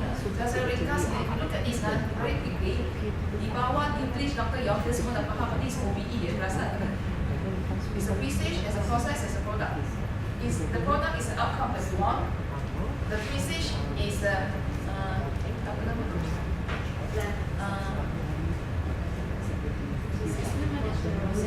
The process is assessment activities. The pre-stage is actually pre-stage maksudnya sebenarnya ialah the hint kepada apa yang akan berlaku. Jadi in this case, when we are talking about teaching and learning, the pre-stage has got two components. One is on the teaching side, the teacher side. One is on the student side. So in other words, the teacher punya characteristic, our teaching style lah saya cakap, dan students punya characteristics, which is their learning style, akan in a way, you tak payah masuk kelas pun, you dah boleh agak dah macam mana proses, macam mana suasana dalam kelas akan berlaku. Contoh, I masuk kelas, tak ada senyum, tak ada apa, I terus buka laptop, I pasang projector, dengar dia 2 jam macam tu. So, what would student punya reaksi be like? Macam you lah, mandung. Ha? Dia pun mandung lah. Mandung apa? Macam you pasang. Okay. Kami. Okay. So, ya macam tu lah. Jadi, in a way, there are researchers who say that if you could gauge your students punya learning style, I think many of us know about this under Felden and Brand. You can go on this Felden and Brand punya online survey, do a few questions, they can tell you what kind of a learner you are. I think later the panelists will show you more about that. And if you could let the students do that before they even start your class, first class buat benda tu dulu sebelum even learn QR code, ambil attendance, then mungkin we can teach our students better and know what kind of students generally they are. For instance, if they are the very visual type, apa gunanya kita letak slides yang penuh dengan tulisan? Satu slides kan, penuh dengan tulisan, gambar tu macam ni. Tulisan, I post ada gambar tu, so the student nak tengok makin lama makin duduk ke belakang ke. Dia tak tahu, makin lama ke belakang, duduk di luar je lah lama-lama. Sekarang, buat datang kan, I not auditory, you cakap tak boleh register, I kena tengok gambar, kan tu kan. So similarly, kalau someone who is, I don't know, the kind of segmentation, yeah, and things like that lah. Jadi kesimpulan dia, this was in 2003, probably this was one of those models yang became the prelude to what we have today at OBE, di mana along the way they realized that you want to have a certain outcome, you expect a certain outcome, a certain product of your student, then you must tailor your program or the way we teach and the way your student learn in the way yang memang akan menjual ke arah tu. Kalau you nak student you pandai communication contohnya, tapi dalam kelas you pilih lah, dia tak pernah bercakap pun, nak kata apa buat, kalau nampak dia kata tak boleh soal sebab tak ada masa, syllabus besar. Tak habis syllabus. So, when we come to this pula, 13 POs ni, Dr. Azlas kata kita punya banyak A. Cuba you tengok, our 13 POs, so how many A's are there, all the effective? And then we ask ourselves, in our rubric penilaian yang kita dengar tu kita takut, berapa banyak percentage yang kita mampu ataupun betul-betul boleh bernilai untuk efektif? Leadership, how do you nilai leadership? Wah ada, dalam kelas ada group kan? So, dalam group tu ada ketua nak nilai lah, berapa orang jadi ketua? Okay, I rotate the ketua, 14 minggu setiap ketua tu boleh jadi, seorang boleh jadi ketua 2 minggu, kemudian rotate, semua orang keluar jadi ketua. You menilai kan? Mana you tahu dia buat apa dalam 2 minggu di ketua tu? You get what I mean? So the assessment is very very vague if there is any at all. Jadi sekurang-kurangnya sebelum kita nak assessment apa-apa lagi, biarlah kita ada proses yang betul-betul membolehkan pelajar melatihkan diri ataupun mendedahkan diri kepada proses dia menjadi ketua. So antara caranya, antara yang boleh dilakukan adalah active learning. Like we saw just now kan, in the group, we see even among ourselves, not everyone wants to talk. Some people are very passive. Bukan passive backward lah. Some people are just very reserved. Don't like to talk too much, especially in the morning. Kalau ada coffee, tak ada cafe, I don't talk. Macam tu lah. Contohnya kan. So itu macam tu lah. So aku masak. Macam tadi kan. Mana? Macam tu lah.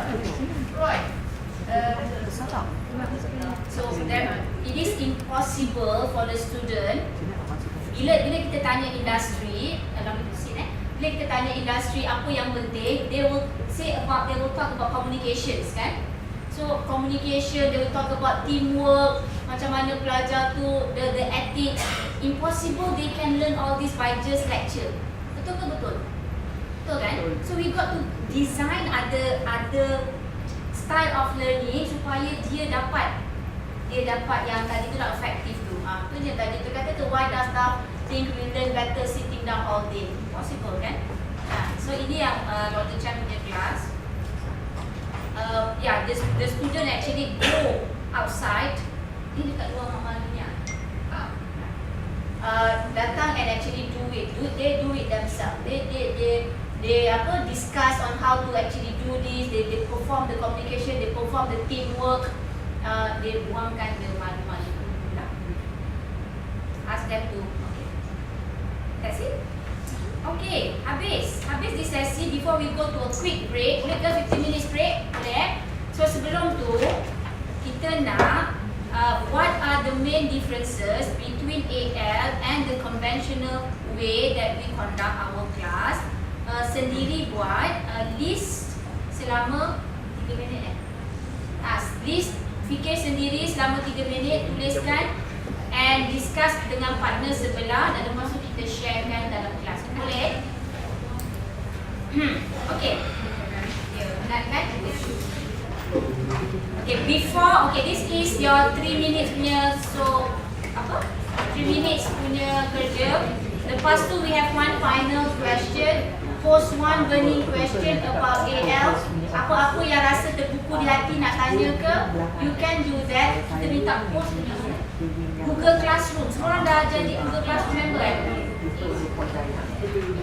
Dekat dia, Menti okay. Dekat Menti, nanti kita buka Menti. Right, so we go to the first one first.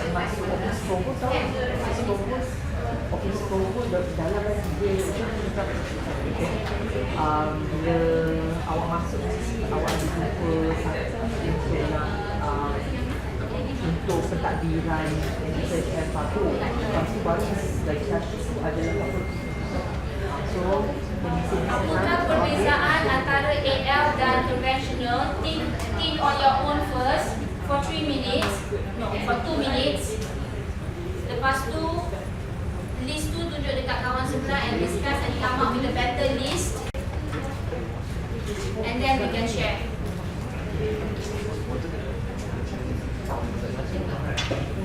What's the Google? What's the Google?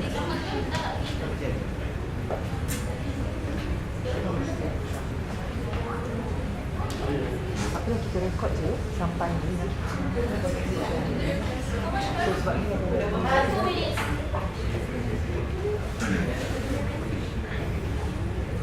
Ada 2 jam. Ada 2 jam. Okay, 2 jam cukup lah. Sebab kita habis pun pukul 12.30.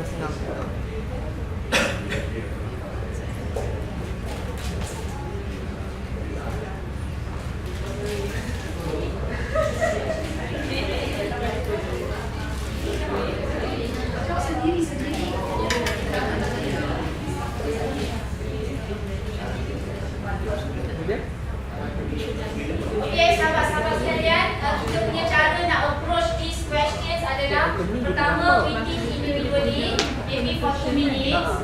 Lepas tu, we make a list, sampai kita think to make a list. The next step adalah kita discuss the list with our partner, and then we come out with a better list after we discuss. And then only we can share with the classroom.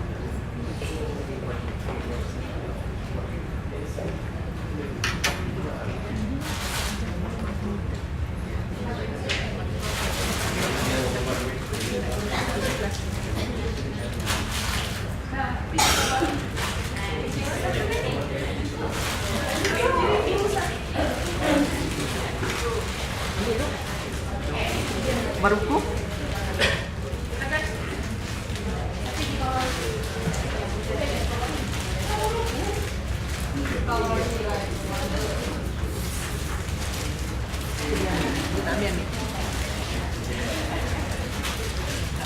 And imagine the resistance in our students bila kita minta dia buat aktiviti kan.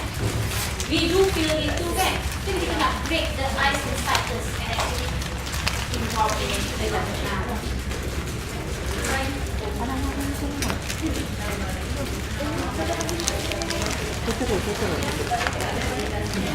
Tak pernah bagi kita tahu nama kita mana pun.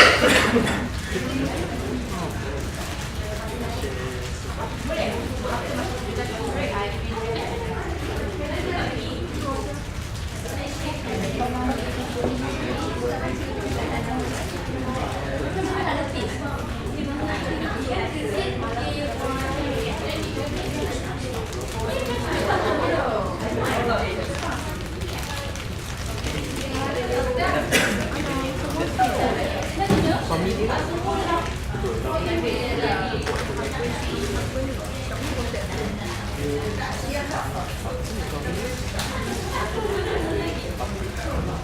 of the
Anak dia orang tahu tak kita nak nyanyi.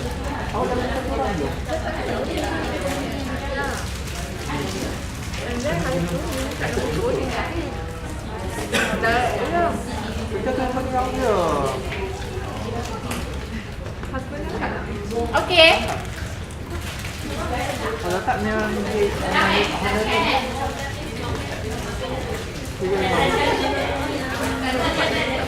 Dah share. Maka pun dah share.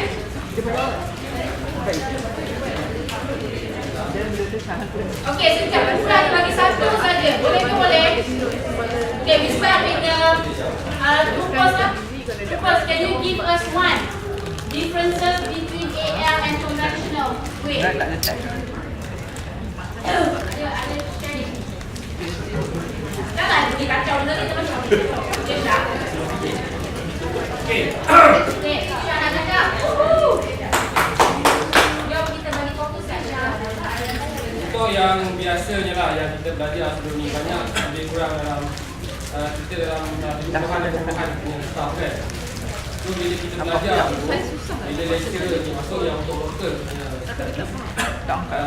lecturer ni memang banyak tak ada based on industry punya experience. So dia masuk, dia ajar, dia terus mengajar. So kita tak tahu apa yang kita belajar. Itu yang tradisional lah, itu yang komisi yang kita buat sebelum ni. Tapi disebabkan kita FTK, dia fikir dah ambil kita ramai daripada industri. So bila kita nak start satu topik atau subjek, kita akan mulakan dengan penceritaan. Contoh kita belajar macam saya ajar otomotif pekerjaan. Apa yang ada dekat otomotif ni untuk topik itu? Kita boleh lihat dalam masa 10-15 minit. Okay, dan baru kita akan muncul dengan teori, dengan latihan dan sebagainya. Itu yang saya perhatikanlah untuk yang dan baru tu Saya dua awak lah awak yang yang kita belajar. Active learning is when you start to engage them dengan bercerita. Sebab itu tapi yang awal-awal tu Okay, sama lah. yes.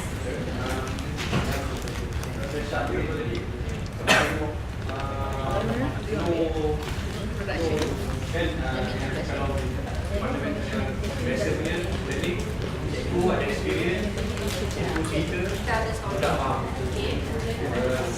Cikgu masih lagi Dia masih lagi centered kepada dia, tapi dia dah start nak trigger student tu punya engagement dengan storytelling of relating the how it is outside and bring it in.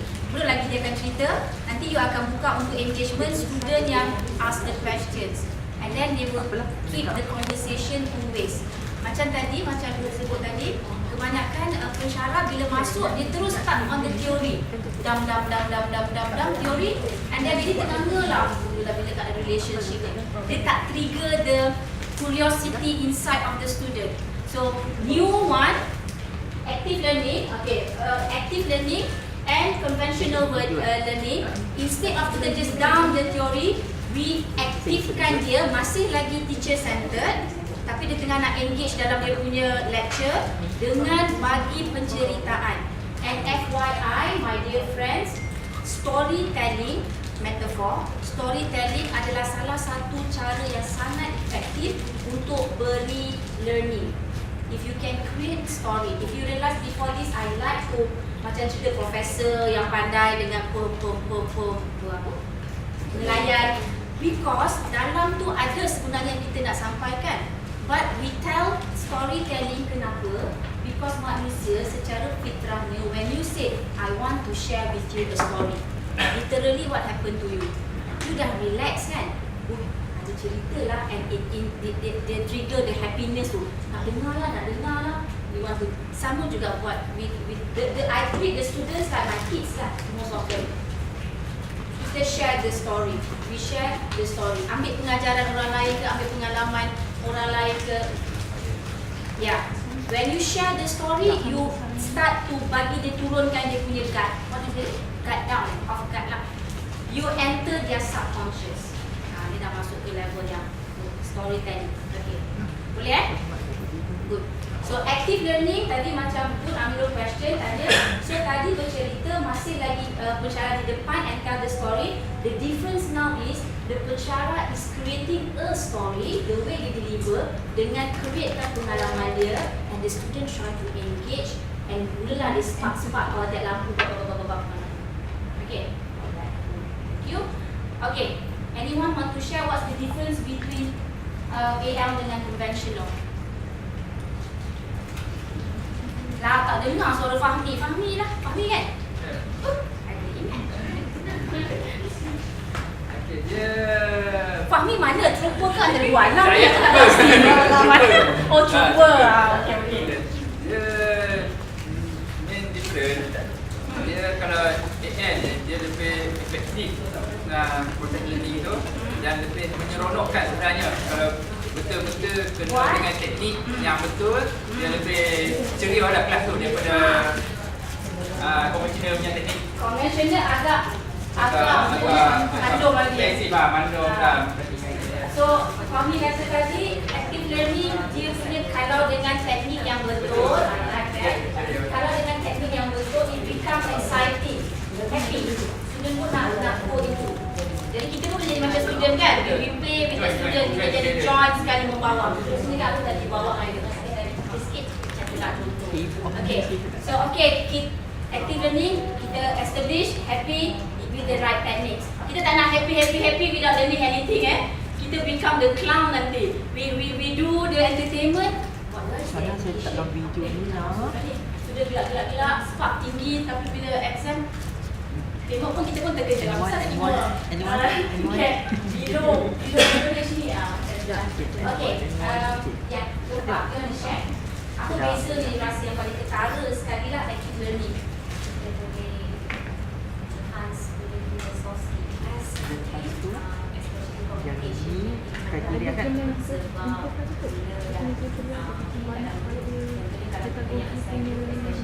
Boleh tak kriteria kita sebut je? Kita sebut dah tu, kita sebut. Tak payah ni, kita tak video je lah. Video apa ni? Ambil ni, ni. Agree tak kawan-kawan? Berapa minit? Dia memang AL ni dia enhance the soft skill. Sebab banyak sangat, okay bincang, okay fikir and bincang, okay fikir and bincang, and have to share, have to kan. Takkan orang yang sama je nak bercakap kan, dalam kepala takkan sim-sim. Dengan Kak Nina kita, dengan Razif, and everybody take turns to actually bercakap. Okay, anyone else in this group nak share lagi? Ada? Tak ada share? Okay, right. Dia ada nak share tak? Yes. Okay.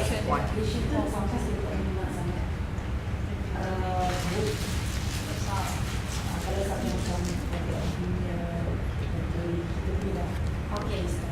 Nah, Ziha kata dia kena tengok the nature of the subject. Kalau subject tu calculation, dia tak boleh nak buat aktif. Setuju ke? So yang ini Tak setuju. Okay, sebabnya apa kriteria?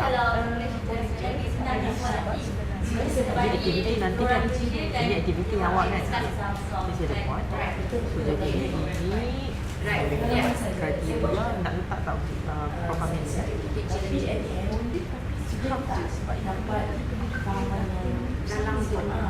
Ataupun nak video pendek. So, sebenarnya dalam teknik yang kami pergi, dia ada belajar 20 teknik ni. Sebenarnya setiap kursus dia ada method dia of handling. Tadi kata yang kira-kira tu, there is one teknik yang dia panggil pair review Seorang, no, question and answer. Seorang tu macam tadi Afzal Rizam jadi solver, bukan solver, dia guider, yang ini tukang solve. Dia dah tahu dah macam mana nak solvekan soalan dia.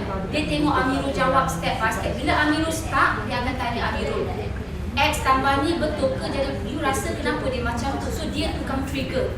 Cumanya masa. Itulah masa. Tapi Afzal Nizam akan sentiasa push. Dia bukan nak solve kan, tapi dia nak push dan dia bagi hints supaya Amirul boleh jawab benda tu sampailah dia faham at the end. Sebenarnya possible. Cuma saya kata constraint-nya adalah sedikit masa. If kita belajar pasal apa tadi, engineering subject, mathematics, sebab kita tak pernah belajar macam mana nak belajar. Kita kalau kita tak setuju kita macam mana nak belajar.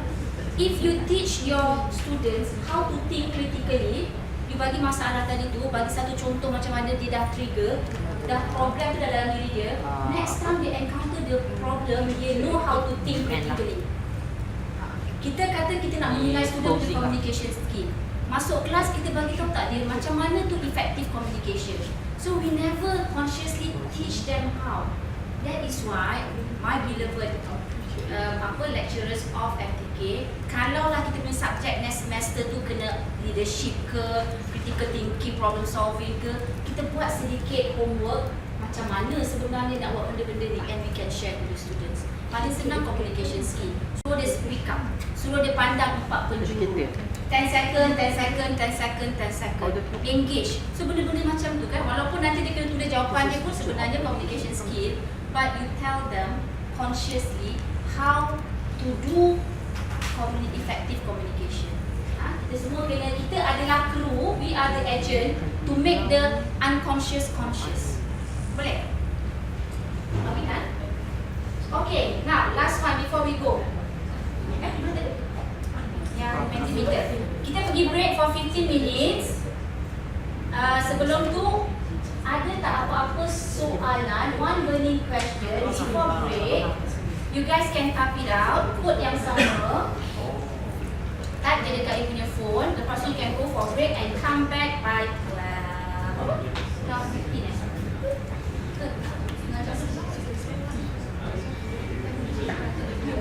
Alif, kita ada break kan? Kita ada break tapi yelah makanan yang sama. Makanan yang sama. You guys nak break juga ke? Boleh lah break kalau tak.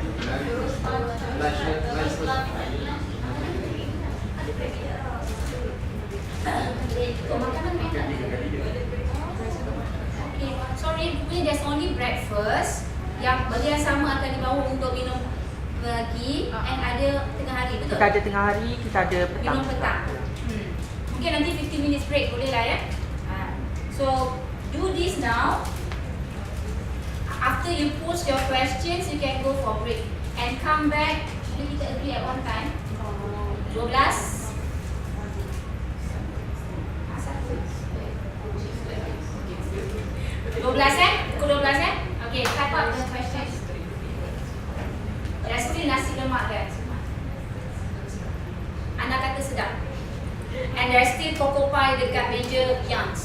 You guys can serang that Bokoban. Oh, masuk ke Mentimeter tadi, menti.com. Key in the same code 685616 and ask your questions. Any questions that you have regarding this AL? You can.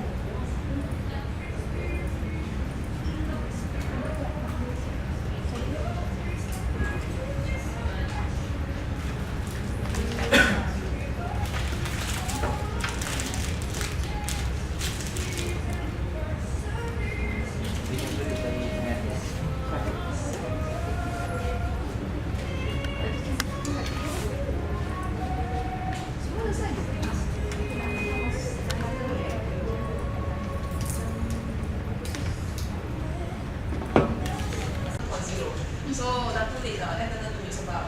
Jadi agaknya betul lah macam kita selalu kata CQI sebenarnya apa nama tu? The big book is actually the lecture, the small book is actually activity. So if you look at this kan, sekali mana I say as I confessed this morning, I think it's a bit tough if you try to do this in a 15-minute punya class. But if we have a lecture which is commonly stretching 2 hours, which is 50 minutes times 2, we have a good chance of having conduct this successfully lah rasa. So katakanlah kita berjaya lah manage 100 minutes lah. So we can start with like 10 to 15 minutes kuliah, followed by the activity, and then go back to the kuliah, activity, and then go to kuliah again. And remember at the beginning and the end, there must be an opening, there must be a closing. So we shall see after this what we mean by that. Adakah masuk kelas terus, kuliah, cakap kuliah, lepas tu terus discussion. We do that kan. That's why I said, you recall we said earlier on, the thing that why we are not very happy to do active learning kan. Sebenarnya we already doing it. Bukan kita macam ni juga ke? Kuliah-kuliah kita bincang. Cuma sekarang, hopefully, after kita share apa yang kita tengok sini, kita akan fine tune the way we do it. So kita pun puas hati. Cara kita pun akan hopefully lebih effective. And student pun boleh rasa kita lebih prepared macam kita. Alright? And this as you can see, you start with kuliah kan, then you go to activity. You may even want to start by, once the opening, dah pre-plan them, you terus bagi aktiviti dah to wake them up. This is especially good for pukul 8 punya kelas dan pukul 2 punya kelas untuk anaknya. Tapi sebenarnya pukul berapa kelas sama aja lah, dia masuk pun dia tidur juga. So, it makes no difference anyway. So it's, maybe we can mix things about kadang-kadang start dengan kuliah, kadang start dengan masuk kumpulan pergi buat sesuatu, things like that lah. So as you can see, if we have like 100 minutes, then we are quite flexi sikit lah, very flexi sikit untuk nak buat sesuatu lah. Contoh, so okay lah, this is what they mean by book A. So now, go a bit more theoretical lah. Dah theoretical sangat. To terangkan lah, this book A kan, there are 3 divisions sebenarnya. So, as we said just now, there's an opening, there's a closing, and in between there are called intermittent activities. So for the opening, remember the first half of the first aid of the book A, what they call advanced organizer. You see these people kan, they suka guna kata poyo-poyo macam ni, dia buat kita rasa apa, sebenarnya opening aja. They call advanced organizer is the pre-framing of the student at the beginning of your class. So basically, they are supposed to introduce a topic. Masuk-masuk ingat tak? TDA pesan, kena cakap siang, oh hari ni apa, betul tak? Learning outcome hari ni ialah apa? Do you do that? Oh, masuk-masuk cakap, dia suka hati lah. And so supposedly tell them, hari ni we learn 3.1 is supposed to be about shallow foundation design. So we shall cover band capacity, then we move on to talk about the Ghazali model. So they agak-agak tahu lah, so they go through the module macam tu lah. So they are supposed to do that. And the tips is that, we are hoping that in this 5 to 10 minutes session, we can gauge whatever prior knowledge that the students may have. It's like, we go in, if we want, the students are like customers, we want to know what they are going to buy from us, what they will most likely to buy, what they are most likely to buy from us, then we must know what they like, right? For example, they are vegetarian. You masuk jual ayam penyet lah, ayam golek lah, KFC, you agak-agak dia makan ke? Contoh lah. So, kalau you masuk tu memang semua carnivorous punya, you tak payah nak jual suka ke, apa that is vegetarian lah. And this will probably take about 5 minutes of opening to class. And then we move on to the in-between. So in-between tu kan saya kata kuliah. Lepas kuliah tu, there's activity tu. So those are what they call the intermittent discussion. There's a reason why they call discussion. Nanti kita tengok benda-benda yang disebut tu. Kenapa panggil discussion? Boleh ke discuss seorang? Kalau mula discuss seorang tu, ada sikit bahaya lah. So, yeah, what we call, again I say, they like to use these words to make us feel like we are not very clever. They are called, these are categorized as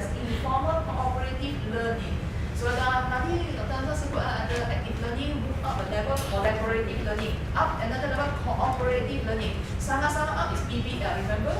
Actually, we do none of those as a PBL.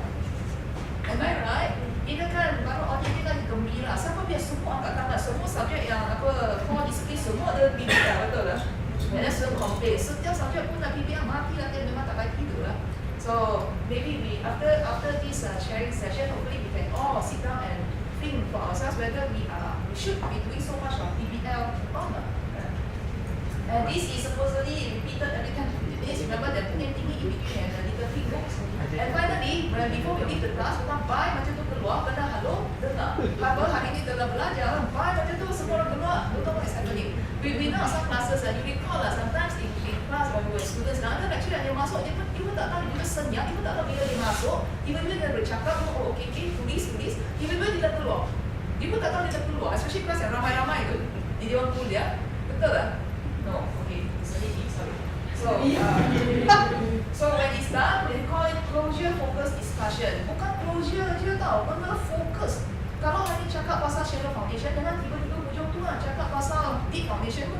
Bukan nanti cakap pasal shallow foundation, you get a bit of things lah. So we have a responsibility to gulung tika untuk mereka lah senang cakap. Awal-awal tadi bentang tika kan, hujung nanti kena simbang balik dan tika bukan orang asal campak sebelahnya tu. Kalau campak, next week dia datang memang tercampak lah. Dan tu sebab dia pun tak tahu nak cakap apa. So I think we have to lah. And essentially when we come to the closure, we need to summarize the session for them. We had for them what has been going on. Tak kisahlah dia tidur in between tu 15 minutes tu, 40 minit tidur, last 10 minutes dia buka mata nampak you, at least dia nak dengar lah, you recap tu kan, balik kan nak pulang kaji mana kan. And the tips itself, they are supposed to gauge what they have got from us. Kalau ditanya apa pun dia tak tahu, memang tak apalah, memang semana-mana tu tidur je buat kan. And then will probably take like another 5 minutes. Roughly macam tu lah. Susah dia lecturer sebenarnya. Okay. Right. So now move on to how to do it. Hopefully that will answer your burning question dulu lah. Right? So the beginning, that is the advanced organizer. Remember I told you the opening. So they use that for your word advanced organizer, the opening book in. And there are few methods. So we list down like 3 here. One by one lah. Nombor 1. Cuba you tengok the first one you put down here. Brainstorming. We go through quickly. It says basically done in individual form, in pairs or in groups. Takes like 2 or 3 minutes only. You basically ask them to take out a piece of paper. You tell something pertaining to the topic today, and then they will start writing down. Okay? Tak ada bunyi bising punya tau. Tak sepatutnya ada dengar cakap-cakap apa. Tulis sendiri, fikir sendiri dulu. Bukan terus pun nak bercakap, no. You tell them that they must always think for themselves first and write it down themselves. And once that is done, they write written down things. You can ask them to talk to the neighbor. Never start talking to the neighbor. You remember you did that just now? Yeah, you did that just now. Brainstorming, right? And then the lecturer, that is us lah. Sekarang panggil lecturer is a bad word lah. Kena panggil facilitator. So we don't teach, we facilitate je. Macam tu lah. Panggil siapa-siapa lah, suruh dia bacakan yang tadi lah. Random macam tu je. No criticizing je. Dia cakap betul salah pun, tahan aja lah. Jangan ketawa, okey je, semua okey. Kemudian baru wrap up lah. Sebab belum belajar kan, ni tak opening aja. Got it? Remember, baru opening. So no criticizing. Apa lah, tak tahu lah. Macam tu lah. Not very nice lah. And remember, wrap up the session. 5 minutes lah, wrap up, then masuk kuliah. So as we go along the kuliah, you can remind them of what they asked them earlier on, that brainstorming session, so they can recap and recall it. The second way of doing it is that we call focus listing. Similarly, you ask them to list down. You give them the subtopic or a key issue pertaining to the topic you want to teach that day, and you ask them to list down their ideas, and then they can discuss their neighbor. And this situation, this technique involves discuss, share, discuss, improve ya, idea tu. You ada 3, I ada 3. Compare sebenarnya consolidate jadi 2 je, and combine kan 2 tu yang bagus. And then you pick the students and ask them to talk about it. Remember, wrap it up and finish it. And the final technique for opening is open question. So this opening question, I think kita biasa buat lah. Yeah, kita biasa buat. We pose a question, right? We pose a question. For instance, today I'm going to teach you about, we talk about Stokes stability analysis. So start by showing, kebetulan pagi ni surat khabar pula Cameron Highness tak nak lutut lagi sebab tengah ribut sekarang. So tunjuk nama, everybody knows about this news. Okay, why do you think it happened? So they start to talk about dia macam-macam lah kan, betul lah. Yang lebih pukul 8 pagi dah bangun punya akan mula Google lah. Sebab apalah, kalau belum bangun tu sendiri cuma increase their curiosity and interest. I think we just now we went on about how to teach the question kan tentang bezakan antara conventional teaching and also active learning. One of the things is that we want them to feel engaged. We want them to feel interested. So and we know that these Gen Z punya people are very easily jemu punya. Adalah tengok kita pun jemu kan. For English tengok the same person come in suatu baju pun kena 14 pasang. Dua duduk pakai sama ada same baju. So dapat tengok kawan sama size pakai baju lah. And after they have posed a question, they think themselves, they write it down, ask them to discuss with neighbor ya. Dua bincang supaya tak bising sangat. The reason tak mau bincang itu because it's too noisy. Nanti ada small jadi semua nak cakap buka. And then you random pick, they pop up lah, and you wrap it up. So you see, the 3 things that you could do are things that you have already done. Betul tak? Cuma sekarang mungkin kawal sikit masa lah. Hari tu cakap 50 minit dia bincang tak habis-habis kan. Sekarang 5 minit sudah. Sebab itu kalau berhenti ya. Okay, cool. Boleh kan? Easy. Right? Okay, now we move on to the intermittent bit. Remember the little pink books ha? Okay, so tadi kita tanya macam nak buat. Macam mana I tahu buat nanti syllabus masih habis tak kena sakat nanti kan. So this is how we try to do it now. I picked out like 5. There are many lah. You go on the internet, plenty of methods and they ask you to do. I thought that actually I discussed with TDA kata 5 ni so I pun ambil 5 ni lah. I pun setuju lah. First ETS, we all like this. Think, pair, share. Yeah. So your job katakan tadi. Remember ini dah intermittent ya. Dah masuk buku bukan booklet lagi ya. Dah opening, dah kuliah. 15 minutes dah kuliah dah. So now you kuliah tak bernafas. You nak pergi keluar, pergi toilet ke apa-apa, so you nak mereka buat sesuatu. So this is what you do, you pose the question and you ask them to start thinking. This is a method now. Think and jot down individually. This will probably take like 1 or 2 minutes only. Kemudian so dia tanya neighbor dia, share notes ya. Discuss, improve on the answer. Kemudian you come back from the loop, you tell them pick randomly, suruh jawab, share idea dia dan you pun wrap up the session. Yeah, this is very straightforward lah. And we have been doing it the whole morning I rasa. The second way is the Q&A pair. This equation akan buat student lelaki tak boleh ada peluang tidur. Sebab you dah kuliah 15 minutes, berkaitan topik tu, you suruh belajar buat apa, fikir dan tuliskan satu soalan. Alright, tuliskan satu soalan, kemudian tanya partner dia. I ask you my question, you answer, then you ask me back, I answer. Right? Kalau soalan tu sangat susah, tak ada jawapan, angkat tangan, tanya itu instructor atau facilitator. So kita pun tak ada peluang nak bernafas, ini tak boleh berminggu. Sebab dia ada kena situ, ronda-ronda, tunggu dia tanya you soalan, pokok-pokok pun tak setuju dengan jawapan tu. You'll be surprised kan, the things that students can come up with. Sebab dia Gen Z kan. Dia tanya sesuatu yang memang luar syllabus atau dia tanya sesuatu yang di topik ke depan. Seriously. So, and digress a bit dia. Sebab dalam SCL dah mula BUC pergi ke UTP Active Learning, so kena nak tunjuk ada sedikit improvement. So I pun cuba lah Bayar sendiri lah. I bayar sendiri, okay. So, oh ya, yeah, betul. I bayar. You bayarkan sebenarnya. Yeah, so, yeah. What is it about again? Yeah, so that, yeah. So spend some money, went to UTP, ate some, don't know what we ate there, and then we came back, so I have to do something about it lah. So this semester, try to implement a bit of this active learning lah. I'll tell you later what I did lah. I did very drastic, but I did a little bit. Like I said, this tak ada kuliah 15 minit cakap sama I tekak pun nak pecah, dia punya telinga pun nak tukar. So tak ada lagi 15 minutes stop. Then we start to discuss lah. So dia buat macam ni kan. And then when they come out and say something kan, I notice dua benda tau. Pantang diberi peluang pegang marker pen. Habis satu whiteboard dia nak tulis dan tulis. Seriously, pantang. And pantang nombor 2 diberi peluang untuk duduk depan cakap. Macam shy, betul shy cat lah. Bagi peluang dia kok cakap kan. And then pose the question yang memang ke topik depan. Ke topik depan tu sangat advance kan. Yang ke topik belakang tu yang sangat mengharukan dan rasa dia ingat. Dia ingat balik apa yang dia dah belajar kan dia kaitkan. So that is very good. And you imagine, kalau dia boleh engage themselves macam tu lah. And dia bila dia sebut, dia ingatkan diri dia. Dia cakap kawan-kawan dia semua ingat. Besok hari masuk final, mana dia tak berjawab. Contohnya lah. And I summarize what I digress ni by telling you, after ujian dah habis kan sebab mereka belum di sana. The result came out, it was the best result I ever had for the sound mechanism class. Surprisingly. So not because I'm good. It's not because I'm good, I'm just saying the active learning probably play a role lah. Tapi sampai hujung semester baru tahu, aku pun tengah spark 2.0 baru tahu. Alright, so that's question and answer pair. Okay, the third method is reflection.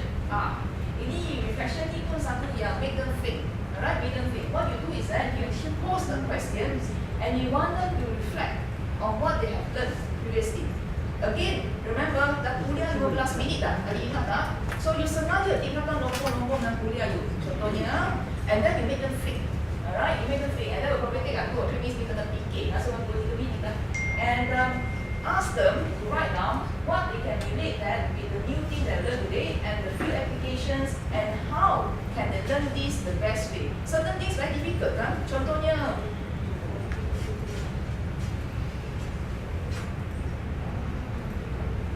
yang tadi dengar dia, I don't know what concept is very difficult kan? Bernulit.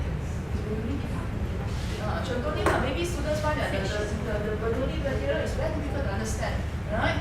So if they can relate with something that is in the field, for instance, water coming out from a garden hose or things like that, then maybe that will help them understand. So we can ask them to share with us what is the best strategy they have adopted themselves so they can understand it better. And then similarly, bincang dengan neighbor dia, and we come back with a big suka hati mana-mana tengok macam mengantuk tu panggil lah yang tu kan. Satu mengantuk, dua mengantuk, dia berjamit, panggil yang mengantuk tu, so next session dia tak akan mengantuk lagi.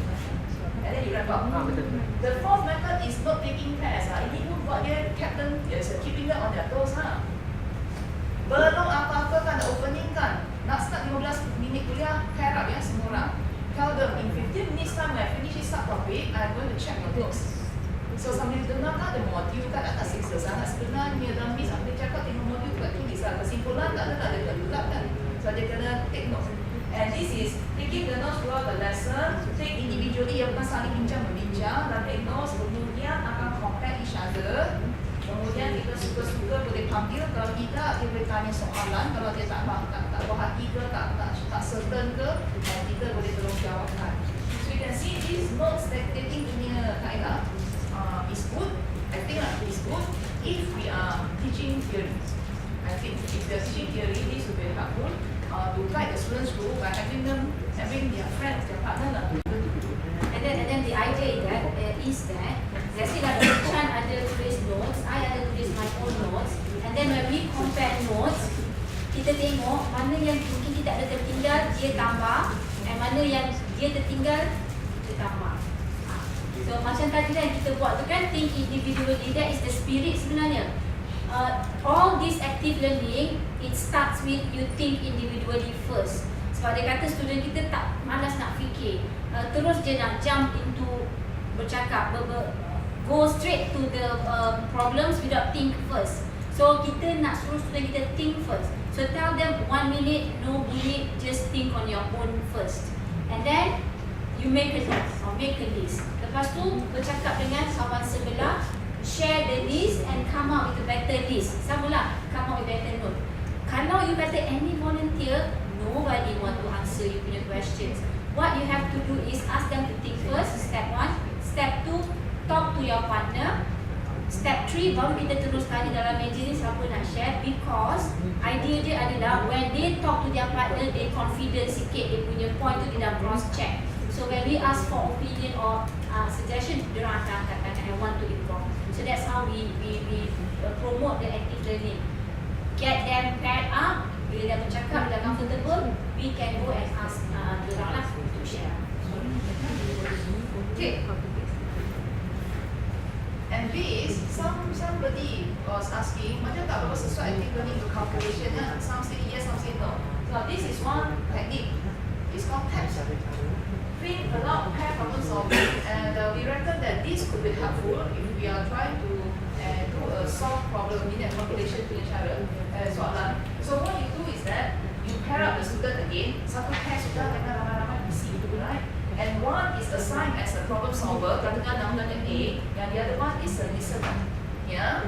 So in this case, kalau soalan kan calculation tak tahu lah, datang kira datang dapat berapa ni. So it's A, B, C, D, E, kita buat step by step tu. So for the first part katakan A is supposed to do the solution. Okay, come up the solution, ikut apa yang dah okay, tuliskan. Kemudian dia terangkan kepada B. B dengar ya. Dan kalau A macam stuck sikit kan, B tengok jawapan, prompt dia. You get me? Prompt dia. So A akan, oh betul kan macam tu. Okay, settle lah. After that, you are going to collect those answers. B as instructor, we are supposed to collect the answers. Kalau perlu lah, kalau rendah-rendah tak payah kot. Just tengok semua dah settle, move on lah. And you discuss with the class on this is the correct answer, this is the quickest step. I think this is especially good when you random pick some answers and solutions and you start looking. Sometimes you can skip certain steps because of calculations and that can save you time. And we can also pick up common mistakes of the student. Contohnya unit tersalah, keperluan kesalahan ajar, things like that. So this is one good way for us as a facilitator to identify the weaknesses of students as well. Kemudian you reverse the roles. Yang listener menjadi problem solver menjadi listener pula. You swap over. So in a way, you think about it, they take turns to do number one teamwork, number two dia learn terima leader kan. Kalau yang nak jadi problem solver tu you berhenti, betul tak? So hopefully lah this will actually be helpful untuk cara calculation lah. And remember at the end of it we must always wrap it up. So these are the 5 techniques which I think we can all do this. So it's pretty straightforward kan. Boleh buat aja. If you don't like paper and pen, cuma pokok sangat, Dr. Ali dengan Dr. Ana will show you all the techniques apart from the Mentimeter that we use just now. You can ask them to peruse type online and everyone can see what they type and they can even communicate with each other. And probably that is also good so that you don't have paper and pen flying all over the place. Right. Coming to the other end of the book 8, that's a closure. They call it closure focus discussion. Here we have listed down 4 of these techniques, right? So I say wrapping up, so it's always for summarizing. The first technique is that it's a turn to neighbor summaries. Again, ada partner here. We pose a question to make us summarize what we learned for the day. Individually think and start writing down what has happened, and then they discuss with neighbor, and that's what the others mentioned tadi.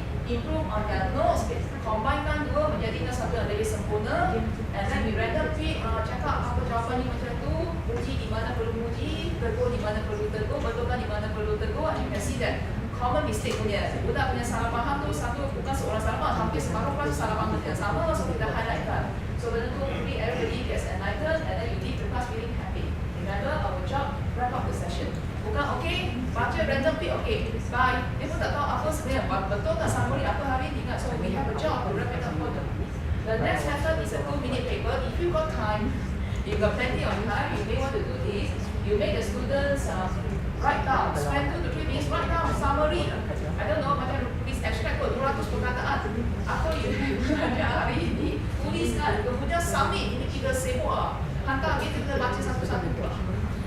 Baca apa yang dia rasa betul tak betul. Orang kata contohnya lah, you may be teaching the students on slope stability analysis and I don't know, maybe an infinite slope analysis kan. So then you give and finally okay, summarize kan, infinite slope stability method sesuai tak untuk case yang telah berlaku pagi ini di Cameron Highlands. Dia jawab sesuai pun terkejut. Apa you ajar 15 minutes dia memang tak faham maksudnya. So next week you come back, you can make correction to that. The correct way they correct the understanding as an method. Okay, and in this case, the second method, as I said, we as instructor, we got homework now. We must bring it back, check their answers, make comments, and the following week, the following lesson, come back and give them back and give response. Kalau kita rasa kita tak nak rasa, buatkan dia rasa malu kan? Kalau kita baca apalah, ni apa tulis macam ya, so kita komen kat situ, ulang kat dia akan baca lah. Students suka kalau pensyarah note kat dia kerja, you perasan tak? Kalau we write something guys, dia dah biasa kan students kalau they hantar things and then pensyarah minum semester baru nak pulang kat dia atau tak pulang-pulang, betul lah? Dan tak pulang-pulang. So bila dia pulang kan ada sangat gembira, dia pesan baca ya kat dalam komen ya. So the next assignment jangan buat mistake sama bawa dia macam sangat terharu kita ada komen dia teruk. So berbalik lah dalam mana tak tidur kena mapping assignment tu. Right. And the third method is one final question. This is similar like what we did just now, the body question. Remember, we have finished one session, so you ask them to post one question aja. Yang dia rasa paling dia tak faham, yang paling dia ingin nak tahu lagi.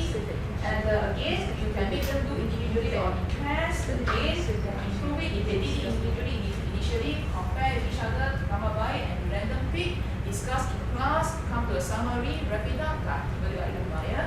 Yang keempat, closure review pad. Again, kena ada pasangan. Kita tengok dah sampai dari awal sampai sekarang kan, opening, intermittent dan closure. Kita perasan tak ada satu pun dia kerja seorang-seorang. Semua start dengan fikir sendiri, kemudian fikir bersama dengan tepi tu, kemudian mungkin fikir ramai-ramai lah. So you see, no matter how reserved, how berat mulut you are, I think no choice kita bercakap kot. Yang tu lah. So at the end of 40 minutes kan, kalau masih anti-social tak tahu lah. And in this case, kalau the closure review plan ni, again, it has list down the key points of the lesson, So kena cakap, guide dia bukan cakap list lah, dia pun tak list apa-apa lah. Dia kena cakap dengan dia, what is the topic, why is it important, and this is crucial. Ask them to write down what is most difficult to understand. Kalau dia tanya macam tu, dia mesti tulis sesuatu yang cuma tak faham. Dalam kuliah, we always say kan, masuk kuliah, 20% dia faham, 80% macam nak tahu, balik bakar buku, you know. No, balik 80% baca je, baru faham lah. Macam tu. So the 80% tu, we need to know which part yang dia paling tak faham. So that we can tell what is the most difficult part. So kita mesti buat lah. Next time, misalkan bila kita ajar tu, that part kita akan really spend more time on it. And again, this one we got homework lah. Bawa balik kita kena baca-baca, dan kita share dengan kelas. Kita bacakan balik ke kelas lah. Some of the things that the students may have written. Add on sikit ya, untuk closure macam kita buat tadi, one of the method is one final question. Sebenarnya kita nak gauge dia dapat tak apa the aims yang kita hasratkan untuk dia on the lecture, on the previous lecture. So for example, this one in one of my entrepreneur class, lepas balik kita tanya dia, what have you learned from last week presentation? Masa tu dengan tentang costing. And then list at least 3 masalah kan? And then they list. So for example, yang katakan first student ni dia list all expenses, and then katakanlah ada one student ni cakap 3, and then someone reply, which is good, Dr. Chan reply kot. So, I reply. So I kata good, apply all these 3 before the semester end. Kita akan evaluate dia punya 3 benda ni lah. Macam we must power in production, we must put higher price cost, and then we check the market demand and all. So bila kita bagi that kind of feedback, student know that we are looking at it. Hafiz student Kamis bagi need to have precise and accurate financial planning, should have clear visions, must have good sense and clear information. And then Dr. Chan reply, know the market, know the competitors, and know the potential successful. So we give feedback, so the student know we are checking dia punya questions. So they don't feel like, oh dia sebenarnya minta saja, dia bukannya dia check pun. So make sure like this student, she listed all 10, minta 3, bagi 10. Then I kata, okay, keep great responses, keep it up, and promise your success. Jadi pun, inspiring and all. Learn to count. Learn to count. Ada tu kita dah kata 3, and then dia tak bagi 3, dan Dr. Chan kata, is this 3? Oh, I'm sorry, I baru perasan dia minta 3. Things like that you want to engage with them. This is done through the, I think, Google Classroom. You guys know about it lah. Macam tu. Yeah, talking about this as well, because we went for this class kan, ada class lah gitu. You guys should try kan, ada dengan dari akan show kan. The downside is that you are like always surgically attached to your device. Got then pen, you can jawab, then pen, you can jawab. It's like you tak jawab, kesian tak dia terus jawab kan. But on the other hand, you rasa macam connected lah dengan dia. Sebenarnya not important kita connected dengan dia. Dia nak ilmu, tapi dia rasa connected dengan kita. So tanggungjawab kita. Jadi kena lah macam tu sikit lah. You jawab dia sangat gembira. So just a quick sharing kan, macam yang sebut tu, in my soil class, when I asked about the class demo, the field test that we did, and I asked them list down 3 things kan, apa semua benda yang salah. So terus betulkan kan, saya betulkan, dan kami boleh tengok kan, oh iyalah benda tu sama pemahaman kita. You get me? So it's like real time the students boleh diperbetulkan, real time the students are legit. And remember, when we comment, not one student is learning, the whole class is watching, you see, so the whole class is sharing learning, without us being there face to face with them. Okay? And itu aja the 8 methods sebenarnya. I hope I answer your burning question on how to do it, and it's doable. So if you don't mind, very quickly, do this boleh. You dalam group you do create this book-in method for one class. Mana kelas you lah. So setiap satu tu kan, the opening, the intermittent, and the closure pun kena ada teknik punya kan. Boleh tak you cakapkan you nak guna apa, nak buat apa? Contoh 100 minutes per class lah, 2 hour kuliah lah. Is it okay? You can pick any of the techniques in groups.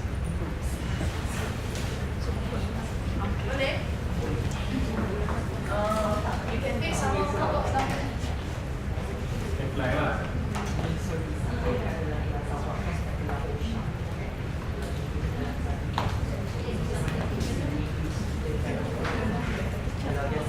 Ada share tak yang step tadi? Ha? Ada share tak step tadi?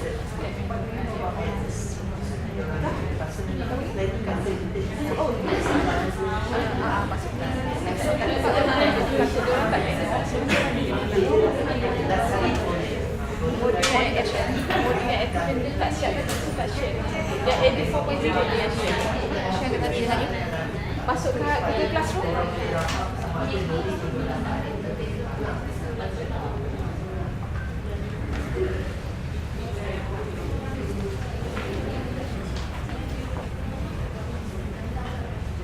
Tak, faham tak Dr. Syazim apa? Faham so kita tahu book and approach ada 3 steps kan.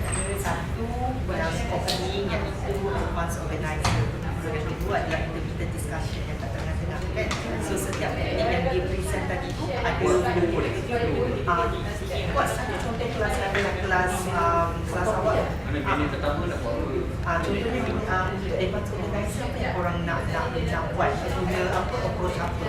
Contohnya approach yang tu ada listening point, kalau salah satu kita nak beri kan, lagi satu question kan. Contohnya apa tu active learner kalau you tanya. So tidak boleh orang kata berpihak.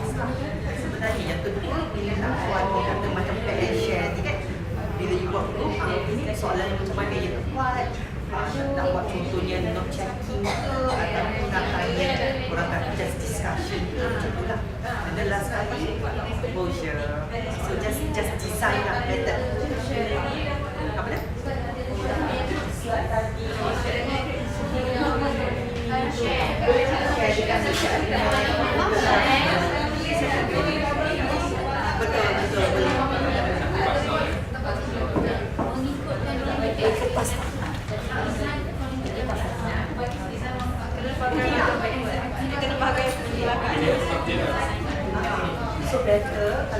So white deh kali ini nak kalah apa hijau lah.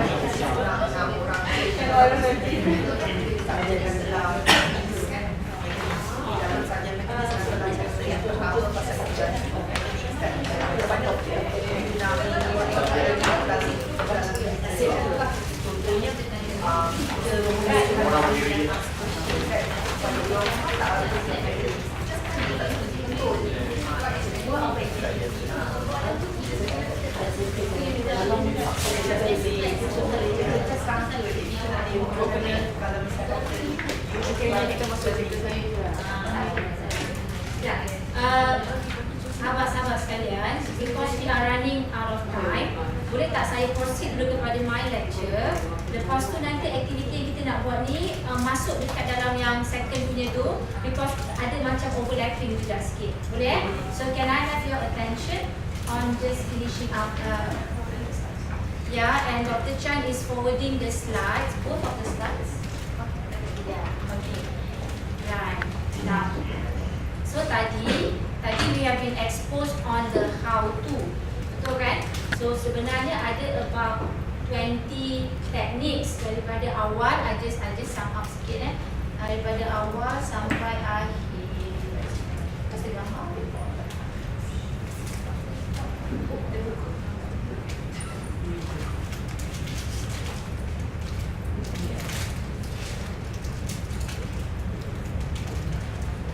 Okay, the spirit adalah 5 minit yang pertama is to gauge background of the knowledge of your students. Daripada macam tadi kan, if you realize apa yang kita buat daripada pagi tadi adalah we ask you what do you understand about SCL. So just nak gauge siapa faham apa, and then we going to connect all the dots together.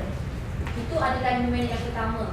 And like Amira was saying about ice breaking jugalah sebenarnya, for you to go into the class kita kena ada sedikit social punya interaction. And then all the lecture tengah-tengah ni the activities is to check the kefahaman yang sebelum ni tadi. Can be that, and can also be soalan you untuk trigger to the next topics. That is what the intermittent are for. Tapi now bila kita buat macam-macam tu semua, facilitator, you as the lecturer should give back the summary supaya student tahu oh ini yang dia learn. Kalau dia terdeviate tu, that is the good point kita highlightkan. Macam tadi kan kita kata time consuming, everybody agrees about time consuming applying the AL. So kita kena conclude back, wrap it back supaya dia tahu this is the solid knowledge yang dia nak kena tahu lah macam tu. And this last sekali closing, Again, untuk mereka reflect balik all the teaching and learning dan untuk mereka prepare for the next one. So the idea is that lah the bookend. Now, kenapa student complain? Sebelum ni mungkin ada sahabat-sahabat saya sekalian yang pernah apply and then student kata they hated the PPL. Macam tak belajar apa-apa. Dia tak suka pensyarah buat MOOC. Dia tak suka pensyarah buat FOC sebab they don't learn anything. Pernah tu pernah? Pernah. Pernah happen kan? Macam tu kan? Why? It's because of this. Kita buat this, kita call it like active learning, student-centered learning, but we do not know the right techniques. Pensyarah tak tahu teknik yang sebenar, so bila student melaluinya, ia memberi fitnah kepada that techniques. Do you agree? Like PBL, pensyarah kata, buat ni, you have to learn it yourself. And kita jumpa lagi minggu ke-14 bila we present punya. I'm exaggerating, but it's something like that. So sebenarnya kita, we the facilitator have to act our part untuk give the support systems. Then and only then the students learn. Akan ada yang complain, but we cannot help it. Kalau mereka tak suka, they have to learn. So before going to the support system, number one yang I want to share with you guys is this. Okay. Know their styles, learn their styles, suit their styles. Tadi Ciming ada mention tentang kepelbagaian dalam belajar kan? How many types? What are the senses that we use to learn? Yeah, you can think for a few seconds. And anybody volunteer to answer? Apa senses yang kita gunakan untuk dapat information? Listening, auditory. Lagi?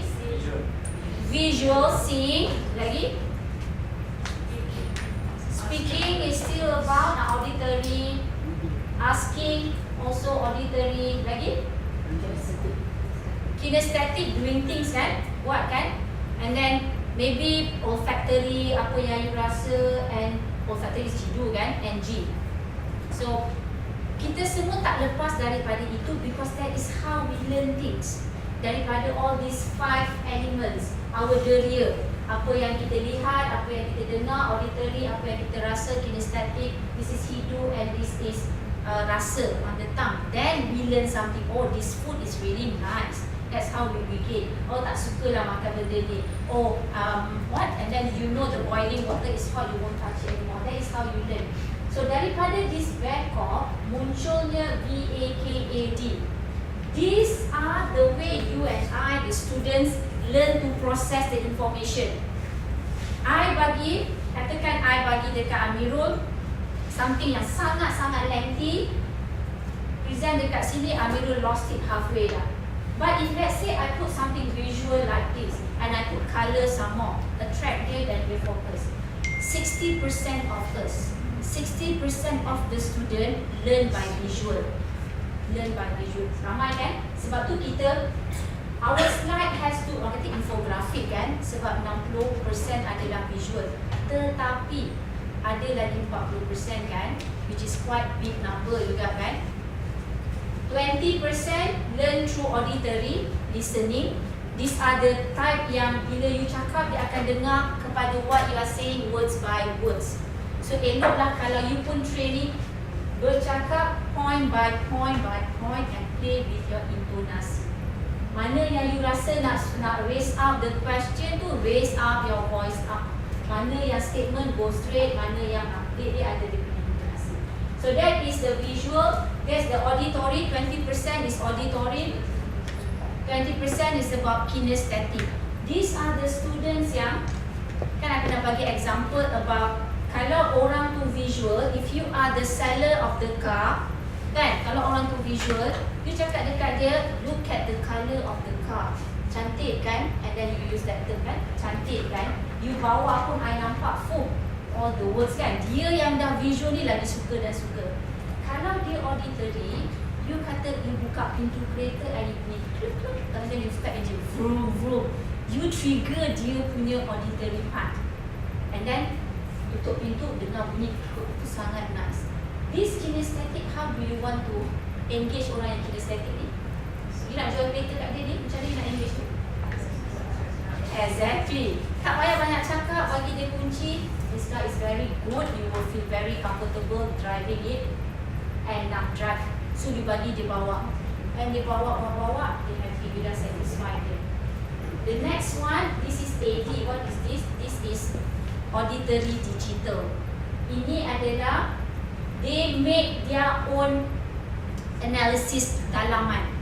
Maksudnya dia analyse, dia be critical, dia try to be logical. And orang-orang macam ni suka data dan fakta. That is what the D are for. They need the specs. So kalau orang macam ni nak jual kereta dia macam mana? Apa dia? Exactly. Dia kata brochure. Tak payah cakap banyak lah, bagi dia spek. Nah, tengok spek ni berapa banyak rev dia guna, berapa banyak mileage dia guna. So dia tengok tu pun dia dah happy. That is one example of knowing the style. Bayangkan you punya students. Kalau you hanya kata visual, video, tanpa bawa dia masuk lab, atau tanpa tunjuk dekat dia, atau tanpa cakap dekat dia nicely, you lost them. You lost the 40%. Banyak tu banyak. Banyak kan? Sebab tu as pensyarah, kita disuruh untuk pelbagaikan our way of teaching. Betul? Ada yang kita bagi very infographic, and then bila kita explain, orang yang auditory ni kan dia suka satu dan satu. Bagi arahan dekat dia 1, 2, 3, 4 and step. Dia suka. Same with the students. Kan? So I assess my postgraduate student macam ni sebab akhirnya they will go to this AD. Dia akan visual, dia akan auditory, dia akan kinesthetic, but nanti AD dia tinggi. That means dia dah menggunakan dalaman dia untuk menilai, and we should be okay about it. At least that's a very brief punya explanation. So bila you kenal your student macam nak tahu student you, orang yang cakap laju, orang yang matchmaking dia cantik aja ni, dia sebenarnya visual lah, sebab dia tahu pemikiran dia cantik. Orang yang auditory, dia cakap tak ada laju sangat, tak ada perlahan sangat, just nice, tapi nak tunggu dia cakap lama sikit. Sebab apa? Sebab dia suka susun ayat dia tu berirama. Lama nak tunggu. You tengok Dr. Jumadi sangat lama nak tunggu dia bercakap. It's because dia suka ayat belakang tu matching. Ada dia.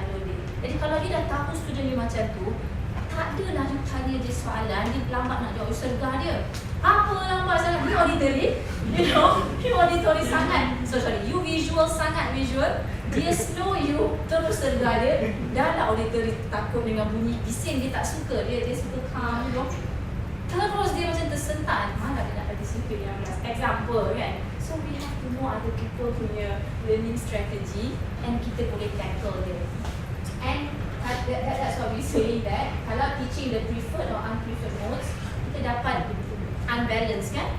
So if we incorporate all learning style, kita enhance the learning kan? And you tell your student this. Not many of them realize, no. Kalau yang suka ketuk-ketuk tu, buat pensel macam ni lah, ni tu semua kinestetik. Anak-anak masa kecil banyak yang kinestetik. Sebab tu you tak boleh nak suruh duduk dan diam. Dia memang suka lari sana, lari sini. That's how dia learn. So kita ni marah. So duduk, you know. Sama juga dengan this student, you bagi tahu dia sebenarnya dia boleh train. Katakan tadi, katakan Aira kinestetik katakan. And preferred semua orang ada, VAK, T tu semua ada. Cuma banyak mana tu masing-masing berbeza. Kalau you nak banyak, lebih kurang sama, you tell to your students, you memang suka belajar pakai apa namanya ni, highlighter, you are very visual, but sometimes information datang dalam bentuk bunyi. Why don't you go to YouTube, you pasang the lecture, you try to hear. You tengah nak expose dia, training dia punya auditory. Sama juga yang auditory tidak visual. Why not you tutup telinga you buka mata, you tengok sekeliling you apa yang you boleh identify. So things like that you help your students to open up their learning style and they become adapt to the environment. Okay, anaknya lagi bercakap. Okay, next one, the second part. These are the things yang tadi kita bagi maklum tentang support system. Pensyarah dia tak boleh bagi and that's it, see you later without any conclusion to the task yang diberi. So yang pertamanya tu dia kata ada 1, 2, 3, 4, 5, 6. Ada 6 bentuk support system. Yang pertama adalah feedback. You ask student questions that require active linguistic and cognitive answer.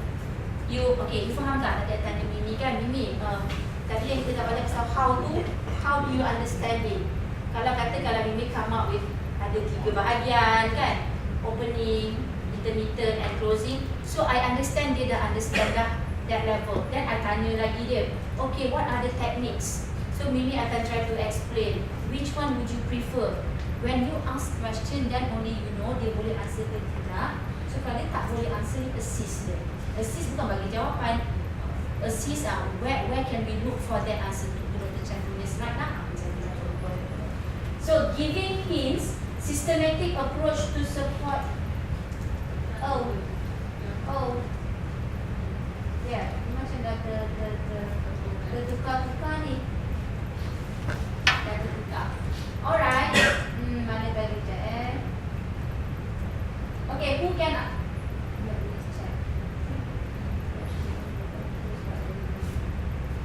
Okay, who can identify? Look at this top support system. And kat bawah ni andaikan dia bukan the answer, which one do you think that is? Can you take 2 minutes to think of the answer? For example, giving hints. Giving hints apa?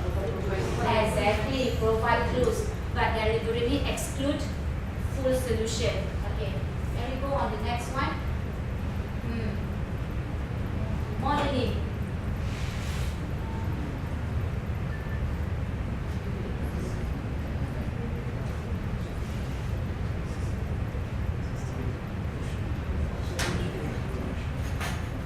Okay, look at it.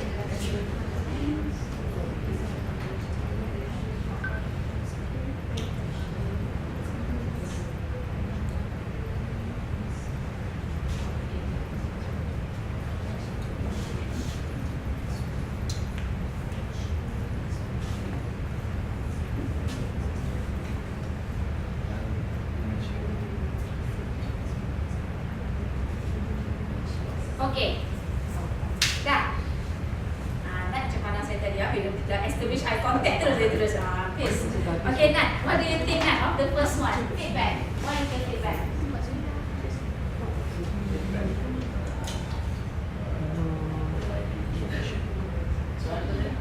Okay, ini dia ada dia punya definition bawah ni, but they are not matched now to their right definition. So apa yang dimaksudkan dengan feedback? Ada tak suka. Yang kata 5 minit. Oh my god. Oh ya, sorry. Boleh tak? Apa dia? Provide clues lebih kepada hints lah. Provide clues lebih kepada giving hints. Feedback is about, betul kan? Kita provide information on the best learner's performance to the student him or herself. Maksudnya dia dah behaving, dia dah dapat result macam ni, kita bagi dia feedback balik kepada dia punya answer. Giving hints tadi tu provide clues but deliberately exclude full solution. What about modeling? Apa dia sekali? Yes. Offer behavior for imitation including demonstration of skill. Next one, questioning is yes. Coaching. Bukan coaching ke yang offer behavior? Apa tadi? Coaching dengan offer behavior tak sama. Coaching dengan offer behavior. Okay, maksud model, you bagi dia tahu what is the best way to perform that task. Dengan cara you modelkan benda tu. Bukan systematic approach.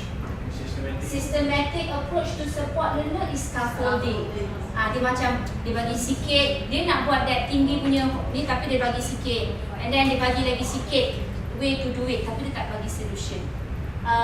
So modeling is about, kalau bayangkan model that means orang yang do it. And the coaching usually they samakan coaching dengan motivate learner, analyze their performance and giving feedbacks. Coaching motivates. Boleh? Scaffolding ni yang paling kita nak. Diberikan scaffolding is systematic approach to support the learner. That means kan macam kita kata student PSM kita. Kan kita buat perjumpaan dengan dia dan mula-mula sekali dia nak tahu macam mana nak buat introduction of katakanlah abstract, paling mudah abstract. Apa yang kena ada dalam abstract? So kita tanya dia, apa yang kena ada dalam abstract? Dia kena cari.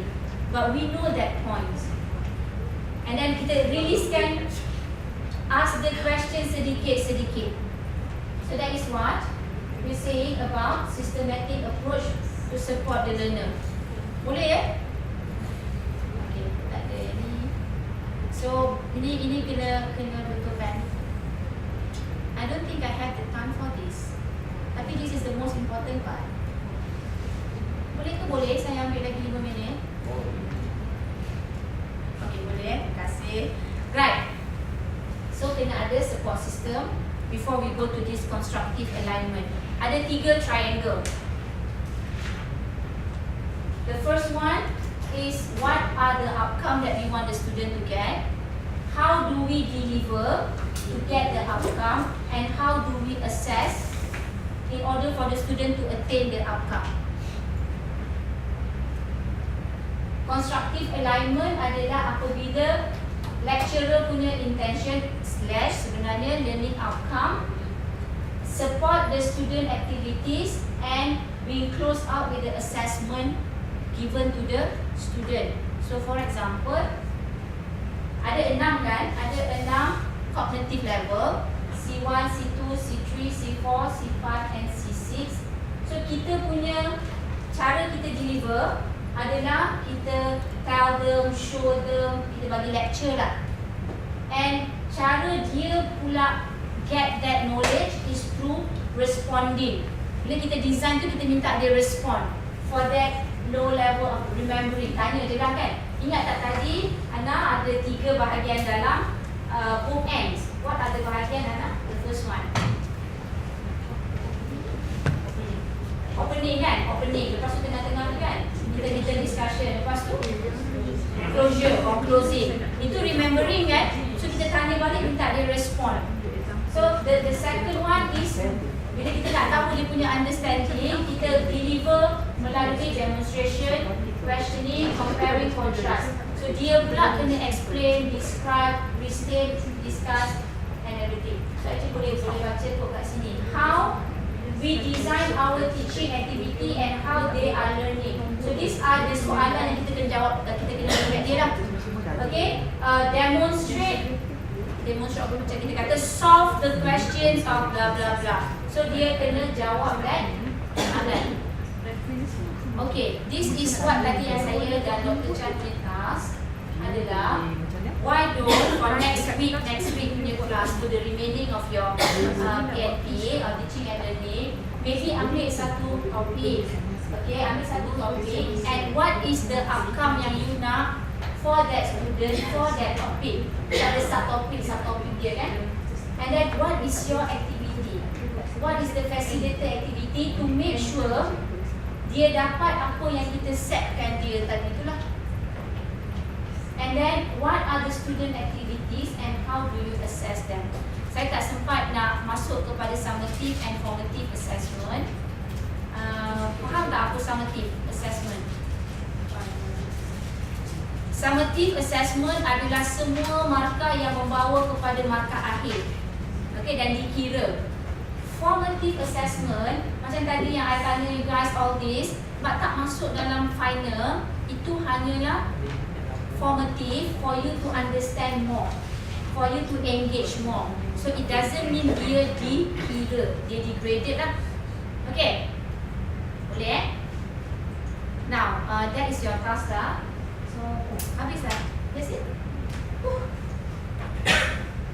Okay, Alif dah, I ada 5 minit punya quiz yang graded dan ada ni. Okay, saya ada, I will send it to the WhatsApp now, the link, and everybody cuba jawab sebelum kita keluar ambil gambar. Boleh? Cuba buka WhatsApp, dapat tak? Maybe 10 soalan, very quick one. I give you what? 5 minutes? Can we do that in 5 minutes? Lambat je.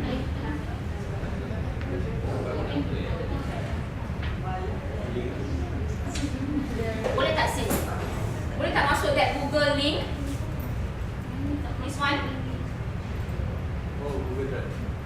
Sorry, apa? Belum hantar lagi. Not even sent. Oh, not setting. It's not even sent.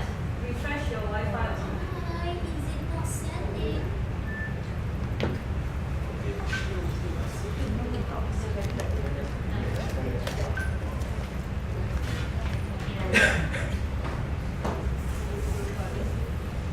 Okay, sementara dia nak up ni, any questions? Ataupun ada apa-apa? Slide Dr. Chan dah hantar ke tempat? Okay. Dah, dapat?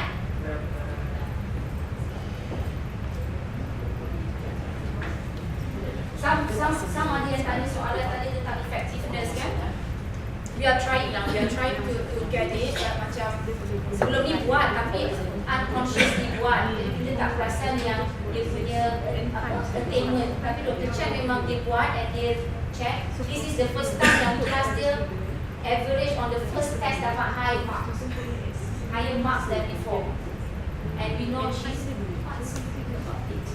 Yelah, nak tahu kadang-kadang kita punya kekurangan itu. okay. Saya boleh tunjuk contoh.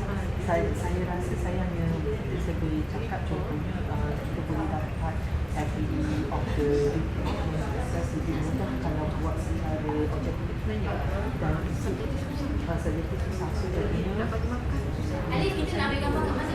kita ambil gambar kat depan kita masuk.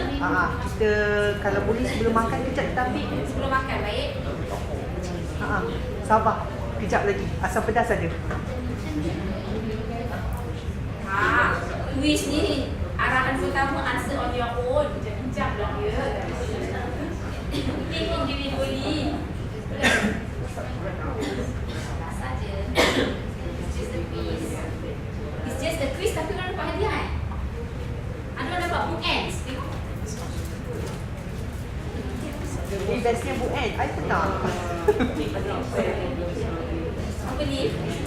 Duduk situ.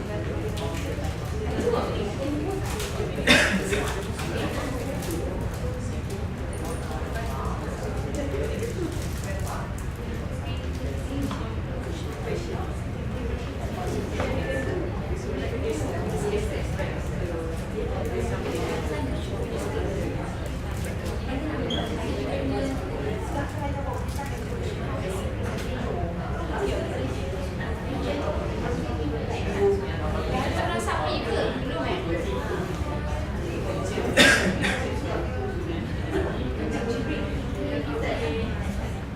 Alah bagi hadiah. Habis maybe you ambil sama untuk petang session ni.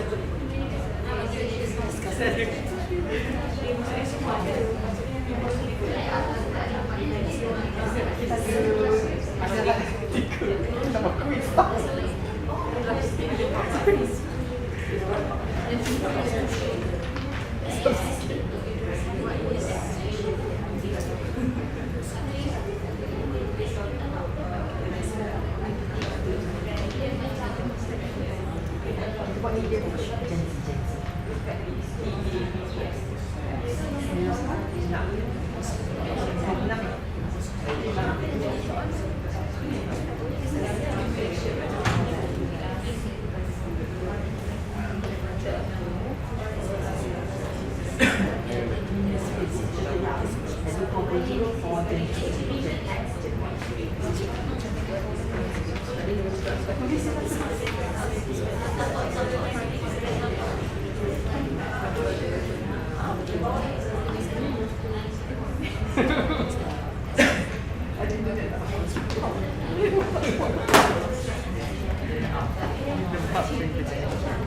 Dah buat dah hotspot ni pun dah ada.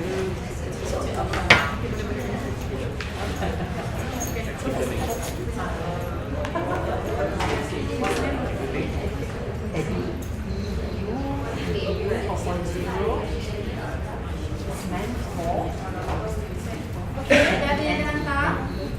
Right, baru seorang Amirul kot. Kan? Okay guys, tadi kita banyak guna manual ni tentang nanti Alif and Dr. Ana akan share on the tools pula. This one we wanted to show you that active learning can be done without you have to use the internet. Kan? Sebab nanti kita ada banyak kan resources. Try to do that. Okay, faster I nak bagi hadiah ni. Thank you 4.0. Right. Kalau tak kamu Internetnya lambat. Okay. lam. Amirul dah, Alam dah, Nat dah, Rizky dah.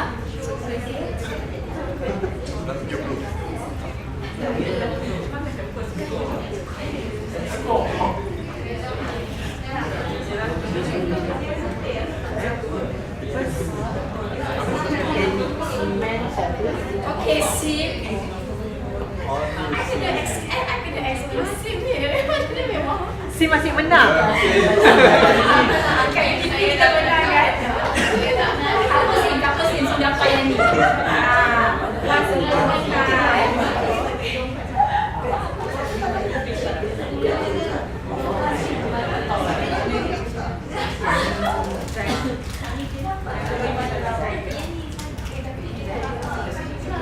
Y, Gen X, all. Okay, these are only kita hanya guna Google Form je. So kita boleh buat quiz and release markah terus. So kita boleh buat macam ni juga dekat students.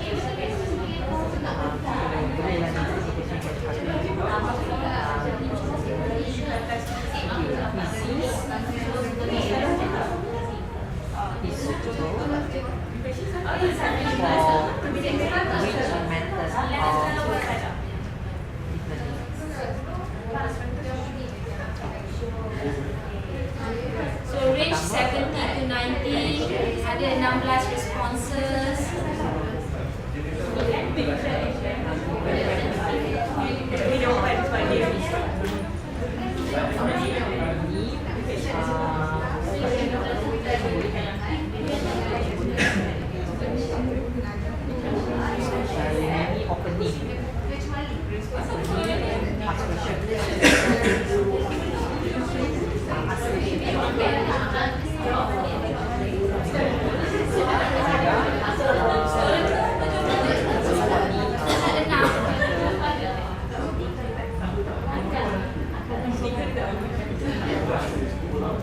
Most suitable AL technique for closing.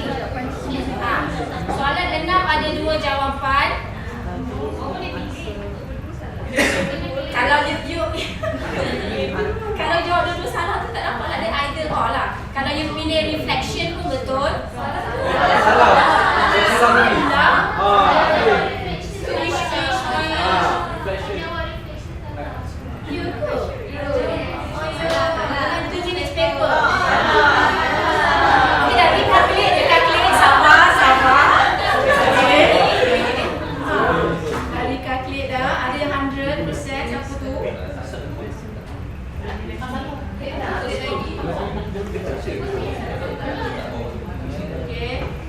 Amir dah 90 tadi.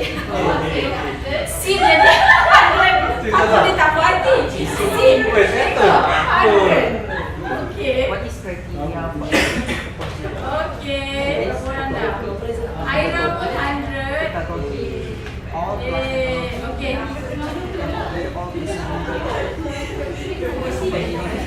Okay. Kam, kita bagi hadiah. Sim pun bolehlah, sim kami yang sim dah ada mana. Next one. Next one. Okay, bagi ke orang lain. Next 100 is Amirul. Kan? Siapa tadi? Aira.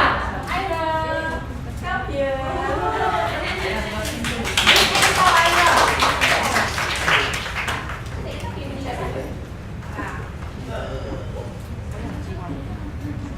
Okay.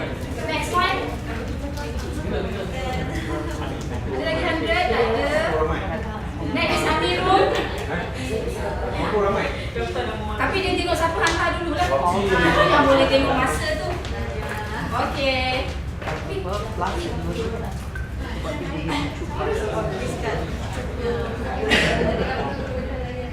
Okay, right. Satu lagi. Tengok daripada atas lepas dekat dulu Mas Nana. Betul kan Nina kan? Nina 90 kan dia?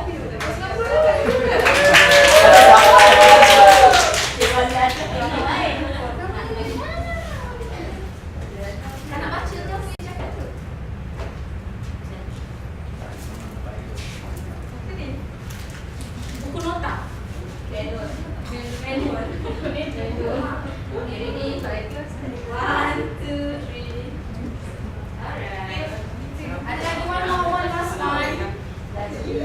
Next one is Razli. Ni Ali bagi petang.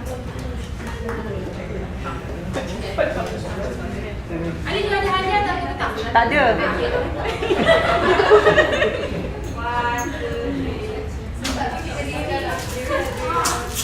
Okay guys, thank you very much. Kita pergi ambil gambar. Give yourself a big ada question kita boleh share di dalam WhatsApp Alright. Dr. Sim pun boleh answer. Kita dah pergi. Okay, jom ambil gambar. Ali, ni dia boleh. Okay.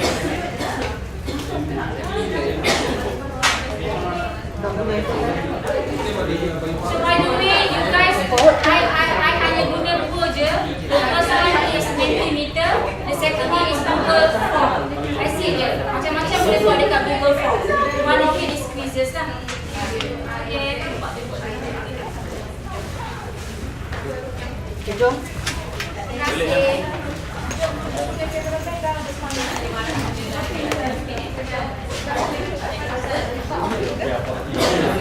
Ngeri, takut jatuh. Takut jatuh.